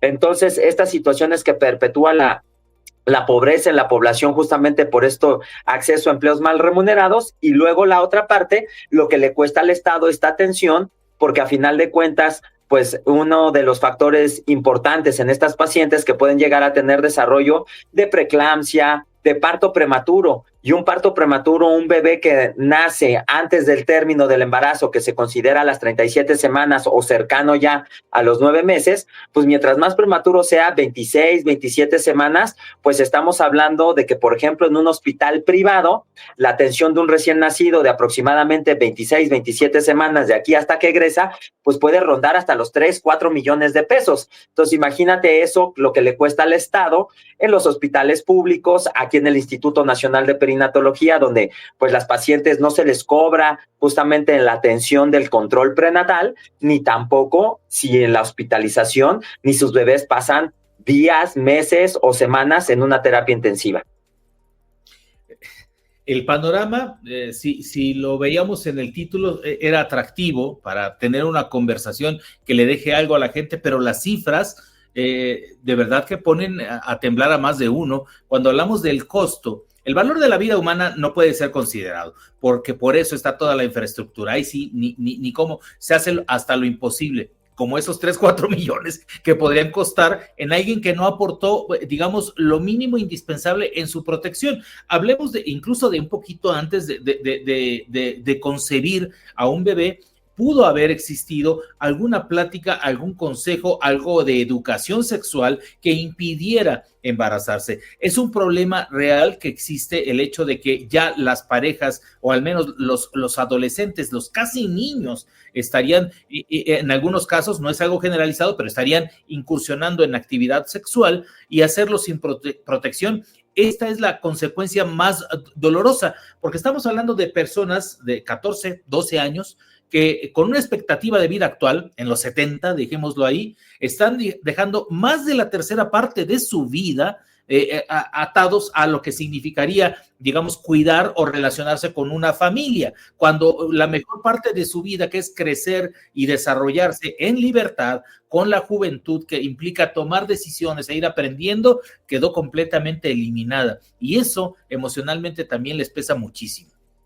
Así es, sí, sobre todo esta parte que mencionabas de la prevención, ¿no? Hay algunos estudios que se realizan a nivel económico, pues, mundial, donde te dice que por cada $1 que tú inviertes en servicios de planificación familiar, te puede ahorrar casi $4 en cuestiones de atención materna. Entonces, a final de cuentas, sabemos que en nuestro país todos los servicios de planificación familiar y los métodos anticonceptivos son totalmente gratuitos en nuestro país, y la realidad es que muy pocos adolescentes pueden llegar a tener acceso a ellos. Y esto no es por otra cosa más que desde el punto de vista cuestiones culturales o cosas tan sencillas como, pues es que yo no me imaginé. Sabemos que en el inicio de la etapa reproductiva de los adolescentes, pues viene una irregularidad menstrual, ¿no? Normal por la inmadurez justamente hormonal, y resulta que pues las niñas adolescentes, al ver que no menstruan o no están teniendo sus periodos de manera regular, creen que no hay probabilidades de lograr un embarazo, o que incluso dicen, bueno, pues solamente fue una vez, no va a pasar nada. Bueno, pues basta con que sea solo una vez para que puedan tener este embarazo, y entonces lo importante de esto es que si ya tuvieron por lo menos un evento de actividad sexual sin protección, pues acudan a los centros de salud, acudan a los hospitales públicos, donde la atención, justamente los servicios de planificación familiar y sobre todo la provisión de los métodos anticonceptivos es totalmente gratuita. Y otra cosa muy importante que deben de saber todos los adolescentes que nos están escuchando, que esta atención no amerita que necesitan ir en compañía de su papá, de su mamá, de un tutor, de un mayor de edad. Ellas, por el simple hecho de solicitar la atención en cualquier rubro que haga referencia a la vida reproductiva, tanto para infecciones de transmisión sexual como la aceptación de un método anticonceptivo, se puede brindar esta información de manera gratuita y sobre todo sin la compañía de ningún mayor de edad. Entonces, nadie les puede pedir que para aceptar un método anticonceptivo, para tomar una pastilla, para inyectarse, para colocar un implante o para colocar un dispositivo intrauterino, tenga que firmar de consentimiento tu papá o tu mamá de que estás aceptando el método. Con el simple hecho de que tú hayas acudido a solicitar la información y solicitar el servicio, el Estado y cualquier médico que te vea en una institución pública o privada tiene la obligación de brindarte la información y en el caso de los hospitales públicos, proveerte el método anticonceptivo. Sumamente importante esta parte, doctor. Creo que ameritará repasarlo en otro momento, pero porque ya para empezar habla mal, ¿no? De la situación familiar, el hecho de que tengas que asegurarle a la menor, al adolescente, que puede ir sin la presión o las consecuencias que implicarían una fricción familiar si se llegaran a enterar de este inicio de las actividades sexuales. Ya por ahí estamos mal, pero es aceptar una situación más allá del prejuicio, aceptarla y al mismo tiempo tratar de tener una solución. Y esto me lleva a otra, que ni siquiera, y lo pongo así con mayúsculas, ojalá pudieran caber aquí las mayúsculas, ni lo promuevo, ni digo que sea lo correcto, pero al mismo tiempo es una realidad. Esta irregularidad en el periodo menstrual que apenas está empezando a aparecer en la vida de las adolescentes, es, digamos, producto de esta creación, de esa conformación del desarrollo, pero les hace pensar que pueden tener, digamos, un encuentro sexual sin consecuencias. ¿Qué es lo que pasa de repente cuando terminan embarazados una pareja de adolescentes? Pensando en el escenario menos catastrófico, que sean 2 adolescentes. Si implicamos a personas de diferentes edades, aquello es la locura. Pero pensemos en 2 adolescentes con todos sus temores. Empiezan a tener esta irregularidad en el periodo. Lógicamente, lo primero que van a pensar no es en hacerse una prueba de embarazo. Pasan 2, 3 meses, 4 meses, quizá al 5º o al 6º se empiezan a espantar. Lo digo con toda responsabilidad al respecto. Existen las instancias y los procedimientos para que de forma voluntaria, si por alguna razón perfectamente comprensible una mujer, aunque sea en esta edad, decide interrumpir su embarazo, ya pasó también su etapa, el tiempo en el que podría hacerlo. Y eso es sumamente grave, porque abrimos la posibilidad de que ahora sí, para toda la vida, pues tenga que estar, digamos, atada a esa responsabilidad que no quiso aceptar. Sí, claro. Aquí el problema primero es que, bueno, dentro de esta irregularidad yo creo que no voy a quedar embarazada. Posteriormente, si bien me va, imagínate que pasan 2, 3 meses, se hace la prueba y entonces, ¿qué crees? Salí positiva. ¿Qué hago? Le digo a mi pareja, le aviso a mis papás, no les digo, van pasando los días, van pasando las semanas, cuando ya de plano me ve mi mamá mal, ¿no? De que tengo sueño todo el día, o de repente me ve que ando con náusea, vómito, no como nada, que ando con malestar, y empieza a sospechar, ya para eso andamos en las 20 semanas, y desde el punto de vista deja de la interrupción, sino también desde el punto de vista del control prenatal, porque muchas de las intervenciones que nosotros podemos realizar para prevenir, por ejemplo, preeclampsia, parto pretérmino, diabetes gestacional, pues todas esas intervenciones se realizan al principio del embarazo.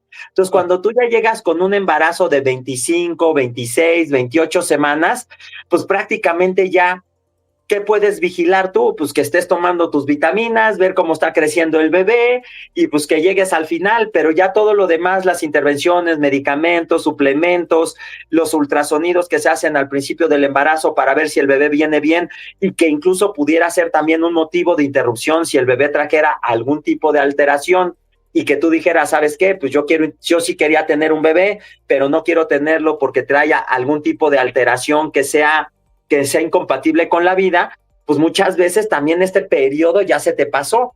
Entonces, pues sí se vuelve en un problema tanto desde el punto de vista del control prenatal y del seguimiento, como desde el punto de vista, como bien mencionas, de que, bueno, es que si yo no lo quiero interrumpir, pero resulta que también esa ventana de oportunidad, pues de acuerdo a las semanas de gestación, pues también ya se te pasó. Vaya, de verdad, o sea, y también lo muestran las preguntas de la audiencia y pasaré a algunas de ellas. Dice Carlos Granados, ¿existe alguna estadística de cuántas adolescentes tienen a su bebé solas o con pareja?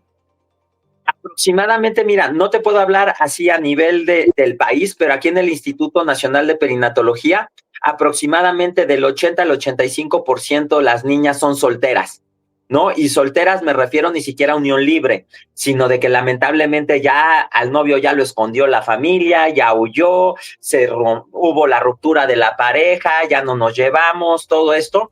Entonces es un porcentaje bastante alto, lamentablemente. Qué cosa. Dice Ethel Riquelme, y cada vez hay menos atención oficial a este tema justamente por falta de dinero. Lamentablemente, pues podemos decir sin ámbitos aquí politizar ni nada de eso, que lamentablemente yo sí he visto, yo tengo ya 24 años acá en el Instituto Nacional de Perinatología y sí he visto una disminución en la calidad de los insumos que nos llegan ahora para atender los embarazos. La calidad de los insumos, estoy hablando pues cuestiones desde para las cesáreas, para los partos, todo, pues la realidad es que sí hay una disminución tanto en la calidad como en la cantidad de los medicamentos que podemos luego llegar a ofrecer a nuestras pacientes. Sí es cierto, antes en el instituto se les cobraba, se hacía un estudio socioeconómico y de acuerdo a ese estudio socioeconómico existían 6 niveles de pago. Y entonces la paciente pagaba una cuota dependiendo de ese nivel socioeconómico que tenía. La realidad es que el nivel 1 y 2 salía bastante económico, ¿no? Pero desde el año 2020 2019-2020 se usó lo de ya gratuidad totalmente, entonces ya no pagan, pero lamentablemente pues sí hay un detrimento en cuanto a una situación que no podemos ocultar. Esto que acaba de decir, doctor, tampoco es mi interés, no me interesa, pero ni siquiera venir del antes y el después y en qué contexto ocurrió. Pero lo dice alguien que no va a arriesgar 24 años de experiencia, de su experiencia laboral, nada más por decirlo. El hecho de que, por ejemplo, esta sea una institución, recordando que es una de las más grandes, si no es que la más, en su ámbito en Latinoamérica, habla de la calidad de su servicio, de la atención que da y sobre todo del rigor que hay en muchos de los procedimientos. Agradezco esa generosidad al decirnos parte del panorama que usted ha visto desde la subjetividad de su persona, pero sobre todo, pues, entendiendo que con esos fierros, haciendo una analogía burda, con esos fierros usted trabaja. O sea, mal que bien, usted tiene que saber de esas cosas. Otro mensaje de Carlos dice, el embarazo en adolescentes se da con mayor frecuencia en algún estrato económico, alguna zona del país especial o de la Ciudad de México. Y creo que lo dice entendiendo del contexto que es un instituto nacional que recibe muchos de los casos que vienen de otros lugares. Claro, la tasa de embarazo más baja de la República Mexicana la tiene la Ciudad de México. Entonces, es donde menos adolescentes embarazadas hay.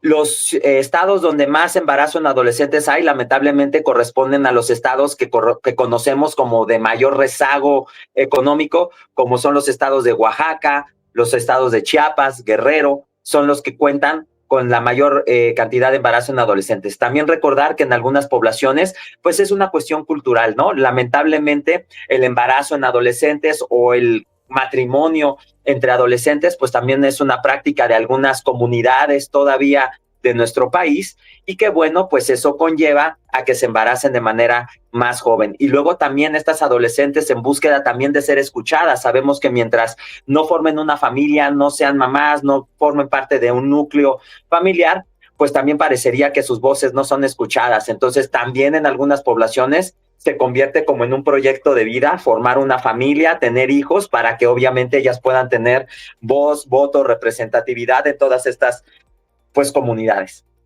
Y esto no se lee en cualquier lado, ni se escucha en cualquier lado, y eso es muy importante, porque siguiendo esta línea, los casos que llegan, por ejemplo, de comunidades con problemas socioeconómicos y culturales tan arraigados, hablo de un Oaxaca, hablo de un Veracruz o Puebla, la zona serrana, que llegan a los 6 meses para ver cómo está la hija, cuando ni siquiera sabe, no, como que le duele la cabeza sin saber que está cursando por preeclampsia, por poner un burdo ejemplo, como que se le mueve raro el bebé, o sea, todo eso les llega como sorpresa, aquí llegué y a ver qué es lo que traigo, y eso es de verdad lo que implica un poquito de responsabilidad. Es muy complicado en el proceso, porque esto le ahorraría muchísimo dinero al país, dando la oportunidad de tener mejor atención y quizá a la atención a otro tipo de problemáticas que, digamos, no es parte del tema, pero ahí están. Si recuerdan el principio de esta plática, 3-4 millones en el número que podría costar, por ejemplo, un bebé pretérmino que necesite este cuidado en terapia intensiva. A mí me tocó. Una de mis hijas tuvo que estar en terapia intensiva en hospital privado. Ahí les cuento, o sea, finalmente fue así de costoso, porque te puede destruir, ¿no? Ahora imagínate pagarlo todos socialmente. Eso le quita mucho dinero al país para todas las cosas. Otro mensaje, Brian Morales dice: hola, buenos días a toda la audiencia bonita, a la audiencia bonita, perdón. Muy buen tema, saludos cordiales desde Long Beach, California. Radio La Cotorra. Muchas gracias, Brian. De hecho, no es comercial, pero sí es comercial, uno de los 28 países donde nos ven, Estados Unidos y buena parte de la costa oeste. Gracias por seguirnos y sobre todo que les interesen estos temas que son parte de nuestra comunidad. Frank dice: la enfermedad de los riñones en sangre, no sé si esté bien, pero lo leo, los riñones en sangre en un bebé prematuro sale muy costoso y solamente en médico particular, porque en público no se tiene la atención a tiempo. No sé si algo, si esté, digamos, bien explicado o algo se pueda comentar de este mensaje, doctor. La verdad, no entiendo la enfermedad de los riñones en sangre. Obviamente sabemos que cuando un riñón no funciona de manera adecuada, pues obviamente hay el acúmulo de toxinas y productos que se deberían de eliminar de manera adecuada, pues que se quedan en la sangre, ¿no? Una insuficiencia renal crónica y se eleva urea, creatinina, y eso puede ocasionar muchos problemas. Obviamente, pues ahí no sé si se está refiriendo a diálisis, hemodiálisis, que pudieran ser parte de estos tratamientos que suplen la función del riñón. Y que bueno, eso sí, aquí en el instituto justamente contamos con un servicio de hemodiálisis para pacientes con enfermedades renales terminales crónicas que se encuentran embarazadas y que obviamente tienen acceso a ese tipo de tratamientos. Ponía, ácido tubular renal, no sé, como complemento. Acidosis tubular. Ah, sí. Ok, eso es bueno. Normalmente ese es un problema, no soy neonatólogo ni pediatra, ¿no? Pero es un problema renal que a final de cuentas metabólico, y que sí, pues la atención, pues habría que ir ahí al Instituto Nacional de Pediatría, si es un niño. Desconozco la situación que viva el Instituto Nacional de Pediatría, pero bueno, pues no lo sé, hablando desde el punto de vista de insumos y carencias y eso, desconozco. Sí, y suena a no barato, evidentemente. Exactamente. Dice Carlos, el embarazo adolescente es per se complicado. Hay complicaciones más comunes durante la gestación y es que es una caja de Pandora, insisto. ¿Cuántas veces nos damos cuenta, y perdón por poner casos que puedan ser personales, pero por ejemplo nuestros hijos, de repente a los 10, 12 años, nos dimos cuenta que tenía problemas con el hipotiroidismo y simplemente porque tenía algunas características que se nos hacían como raras, ¿no? Como que un poquito más de sueño, lo que sea. Pero estamos hablando de 10, 12 años. Si esa personita ya se hubiera embarazado a esa edad, imagínese, bueno, sé que le ha tocado, ¿para qué le digo que se imagine? Pacientes con problemas de la tiroides, con problemas metabólicos y ya cursando con un embarazo que es el ataque brutal del cuerpo, digámoslo así, para romantizarlo, en un proceso gestacional, es algo sumamente complicado. Sí, si de por sí ya estamos diciendo que en una adolescente sana hay un mayor riesgo de parto prematuro, de anemia, de bajo peso al nacimiento, de cesárea, de preeclampsia, pues obviamente ahora imagínense en un adolescente que resulta que estaba yendo al Instituto Nacional de Pediatría porque tenía un problema de leucemia, o tenía un problema renal, o tenía ya un problema endocrinológico como el hipotiroidismo. Entonces, todo eso a final de cuentas va sumando en cuanto a el costo de la atención, el seguimiento prenatal y sobre todo, pues, a la vigilancia que debe de tener estas adolescentes para garantizar, pues, que no pongan en riesgo su vida y que a final de cuentas, pues, el desenlace del embarazo sea algo feliz para toda la familia. Es de verdad que es perspectiva. La palabra desde hace muchos días es perspectiva, poner en perspectiva todos los factores de este escenario en los que podrían, de forma voluntaria, consciente o no, verse involucradas personas por una situación, y solo hablamos de la mujer, insisto, cuando iniciábamos esta plática decía, es que también hay un responsable, no es un acto divino el que pues un adolescente varón haya embarazado a una jovencita, hay algo también que atender allí, aunque en ese sentido fuera del alcance directamente del instituto, pero hablo socialmente para tener, digamos, este contexto, y le mandan un apapacho de esos que se sienten bien, doctor, dice María Cao, desde España, dice, excelente información de este doctor Alejandro Rosas e información para la adolescencia, gracias por su tiempo. Así que yo también agradezco al Instituto Nacional de Perinatología que siempre nos manda especialistas de primer nivel para poder entender. Hemos entendido de muchas cosas que han pasado con otros doctores al respecto de todos estos problemas que se van desarrollando en el embarazo de las personas y ya de las mujeres, obviamente, y llegamos a esta parte que se me hacía sumamente importante llegar.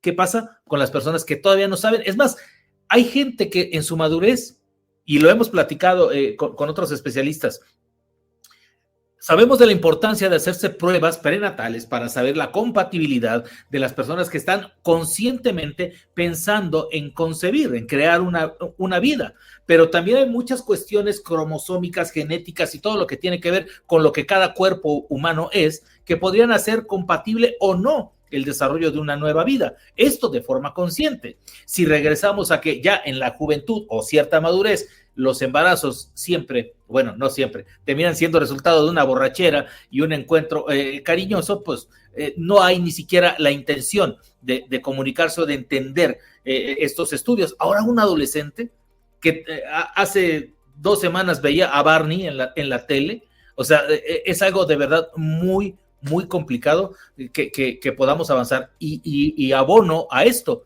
a que podamos generar una cultura en la que la gente se abra para poder atender este tipo de temas. En ese sentido, doctor, y también mira, aquí le agradece Carlos, qué bueno que haya un hospital de alta especialidad, lo insisto, lo es, que sea gratuito para quienes más lo necesitan, y sí me gustaría que regresara un poco esa posibilidad no de sacar, sino de retribuir un poquito la atención que se tiene. Una de mis hermanas se atendió en ese hospital por igual problemas durante la gestación y digamos que no fue nada como para quedarse en la calle, se puede pagar, pero al mismo tiempo como que le da un poquito de responsabilidad también a la comunidad, ¿no? O sea, no es como que simplemente embarázate, ve, complícate, ve que ahí te lo resuelven. O sea, que haya un poquito de reciprocidad y si no duele por la conciencia o la responsabilidad, pues que duela tantito por el bolsillo.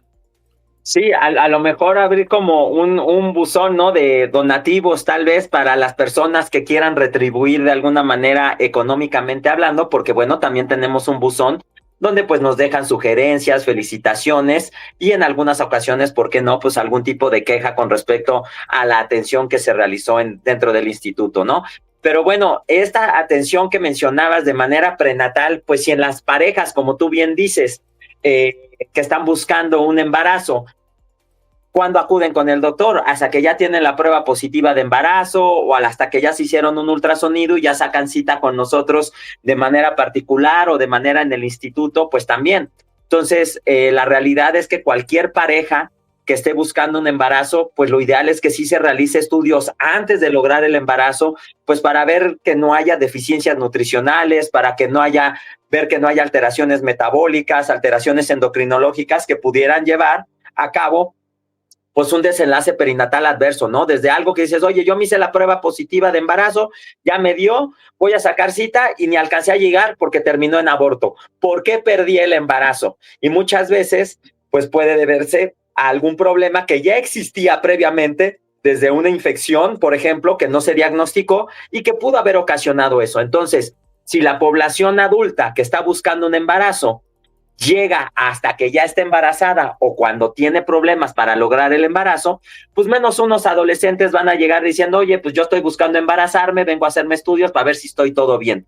La realidad es que no es así y luego, como decía, no acuden de manera prenatal, no acuden de manera preconcepcional y luego mucho menos en una etapa temprana del diagnóstico del embarazo donde puedes hacer todavía muchas cosas para corroborar y para justamente lograr que estos embarazos terminen con la menor cantidad de complicaciones. Entonces, dentro del mensaje con respecto a esto, pues sería cualquier pareja que quiera buscar un embarazo, lo ideal es que acuda con su médico antes de embarazarse para realizar unos estudios, si quieren verlo hasta de rutina, dependiendo con el médico que vayan, pues será la capacitación que reciban con respecto a qué estudios se deben de realizar, qué tan profundo nos tenemos que ir, para que obviamente cuando se logró el embarazo, pues no haya cosas que corregir, sino más bien ya nada más cosas que vigilar, ¿no? Porque todo ya lo corregiste desde antes que se iba a buscar el embarazo, para que cuando ya te embaraces, pues ya no haya nada que corregir y solamente seguir viendo que todo vaya bien. A veces hasta la propia alimentación, siendo algo tan básico, la propia alimentación es sustancial, ¿no? En la preparación del cuerpo. Mira, Iván, algo tan sencillo con esto que dices de la alimentación. Yo les digo, la verdad es que me dedico también a dar muchas pláticas para la educación médica y cuando hablamos desde el terreno de la suplementación y alimentación, siempre les digo, a ver, ¿quién tiene mascotas en su casa? Y entonces ya prácticamente todo el mundo o tiene un perro, o tiene un gato, o tiene otro animalito. Y siempre les digo, ¿qué pasa si tu perro, tu gatito, empieza a hacer mal del baño, se le cae el cabello, lo ves medio triste y lo llevas con el veterinario? ¿Qué es lo primero que te va a preguntar? ¿Qué comió? ¿Qué le diste de comer? Entonces, ¿por qué cuando llega una paciente con nosotros o paciente nos dice, oye, no estoy durmiendo bien, estoy subiendo de peso, se me cae el cabello, tengo la piel reseca, me siento irritable, bla, bla, bla, un montón de cosas? No, lo primero que preguntamos o nos vigilamos es, oye, ¿estás comiendo bien? ¿Estás descansando bien? Y eso es una parte fundamental que deberíamos de todos como médicos vigilar. Sí, aunque muchas veces tienen el temor, así siguiendo este ejemplo, el sesgo de que ir con el doctor es enfrentarte casi como con el Ministerio Público, ¿no? ¿Qué comió? Pues lo mismo que el perro, o sea, básicamente. Entonces, es muy triste. ¿Cómo pueden hacer, y esto ya con esto nos despedimos, doctor, que es un tema que da para más y me encantaría volverlo a tener por aquí platicando con nuestra audiencia, pero ¿cómo pueden hacer las personas, en este caso, que necesiten atención? Ya no digo, yo no le quiero mandar pacientes esos de urgencia, ni pacientes sorpresa, pero ¿cómo pueden hacerlo organizadamente, con responsabilidad, para pues iniciar un proceso de reproducción? A nivel de lo que es la atención del Instituto Nacional, bueno, contamos con una página web donde la paciente ingresa y busca el rubro donde quiere recibir atención. Y viene una serie de patologías, de preguntas, donde la paciente puede decir, ¿sabes qué? Yo tengo un embarazo, me dijeron que era de alto riesgo, y busco ahí y va a aparecer embarazo, pon tú con hipotiroidismo, antecedente de 2 cesáreas, pacientes con placenta previa, pacientes con antecedentes de pérdidas gestacionales, con antecedentes de abortos, todo eso, viene un listado. Entonces la paciente identifica cuál es su patología de ese listado, incluso pacientes no embarazadas, porque también vemos pacientes pues con problemas de parejas de infertilidad, parejas con problemas de, por ejemplo, de endometriosis, de miomatosis, que requieren algún tipo de cirugía ginecológica. Entran a este rubro, ven la listado y programan su cita, y entonces ahí mismo ellos programan en línea la cita, se les da una cita de valoración donde un médico residente acá les hace una serie de preguntas para ver que efectivamente tienen la patología que ellas acotaron, o incluso se les solicita que traigan pues un resumen clínico, exámenes de laboratorio de que ellas hayan tenido ya en otro seguimiento, ya sea de manera particular o pública, y entonces posteriormente a esa cita de valoración ya se agenda una cita de apertura del expediente clínico, donde se les solicitarán todos los exámenes de laboratorio que sean necesarios para empezar a llevar la atención. ¿Cuál es uno de los requisitos fundamentales? Pues que no tengan ningún tipo de seguridad, sea IMSS, sea ISSSTE. Este hospital está enfocado pues para la atención de pacientes que no tienen ningún servicio de seguridad pública, ¿no? Como mencionaba, IMSS, ISSSTE, y aún teniendo ese tipo de seguros, bueno, lo único que se hará será una tabulación del tipo de seguro que tienen, y entonces a esas pacientes sí se les cobrará la atención por tener un seguro que podría utilizar en otro lugar, pero que decide ella atenderse en el instituto, ¿no? Y las que no, pues obviamente, como te comentaba, es totalmente gratuita, pues aquí la atención, el seguimiento y sobre todo, pues la hospitalización. Muy bien. Pues doctor Alejandro Rosas, muchísimas gracias por estar esta mañana con nosotros. Al contrario, gracias por la invitación y un saludo a todos. Muchas gracias e invitado, por supuesto. Gracias, doctor. Hasta luego. Hasta luego. Sumamente interesante, en las preguntas, en los mensajes, se nota ese interés. Simplemente algunos mensajitos para cerrar, rapidísimo. Dice aquí Antonio Aguilar, buenos días para todos, gracias. Manda saludos. También Rafael Ramírez dice, buenos días, equipo. Omar, no te veo. Muy buenos días. Irma Leticia Costa Rica dice, saludos a todos de Pisa y Corre, dice, los veré más tarde. Muchas gracias, gracias por ello. María Cao dice, saludos desde los Pirineos Aragonés con mucho cariño, muchas gracias. Michelle Boris Helsing, gracias Michelle, muy buenos días allá hasta las instalaciones de Univisión en la Ciudad de México. Ya hablamos de las estadísticas, de todo lo que teníamos que decir al respecto de este tema, que es muy importante, como bien lo dice Frank, al respecto de esto que es el embarazo en los adolescentes, en las adolescentes. Gracias por estar con nosotros, nos vemos por aquí mañana, que tenga un excelente día y que la pase muy bien.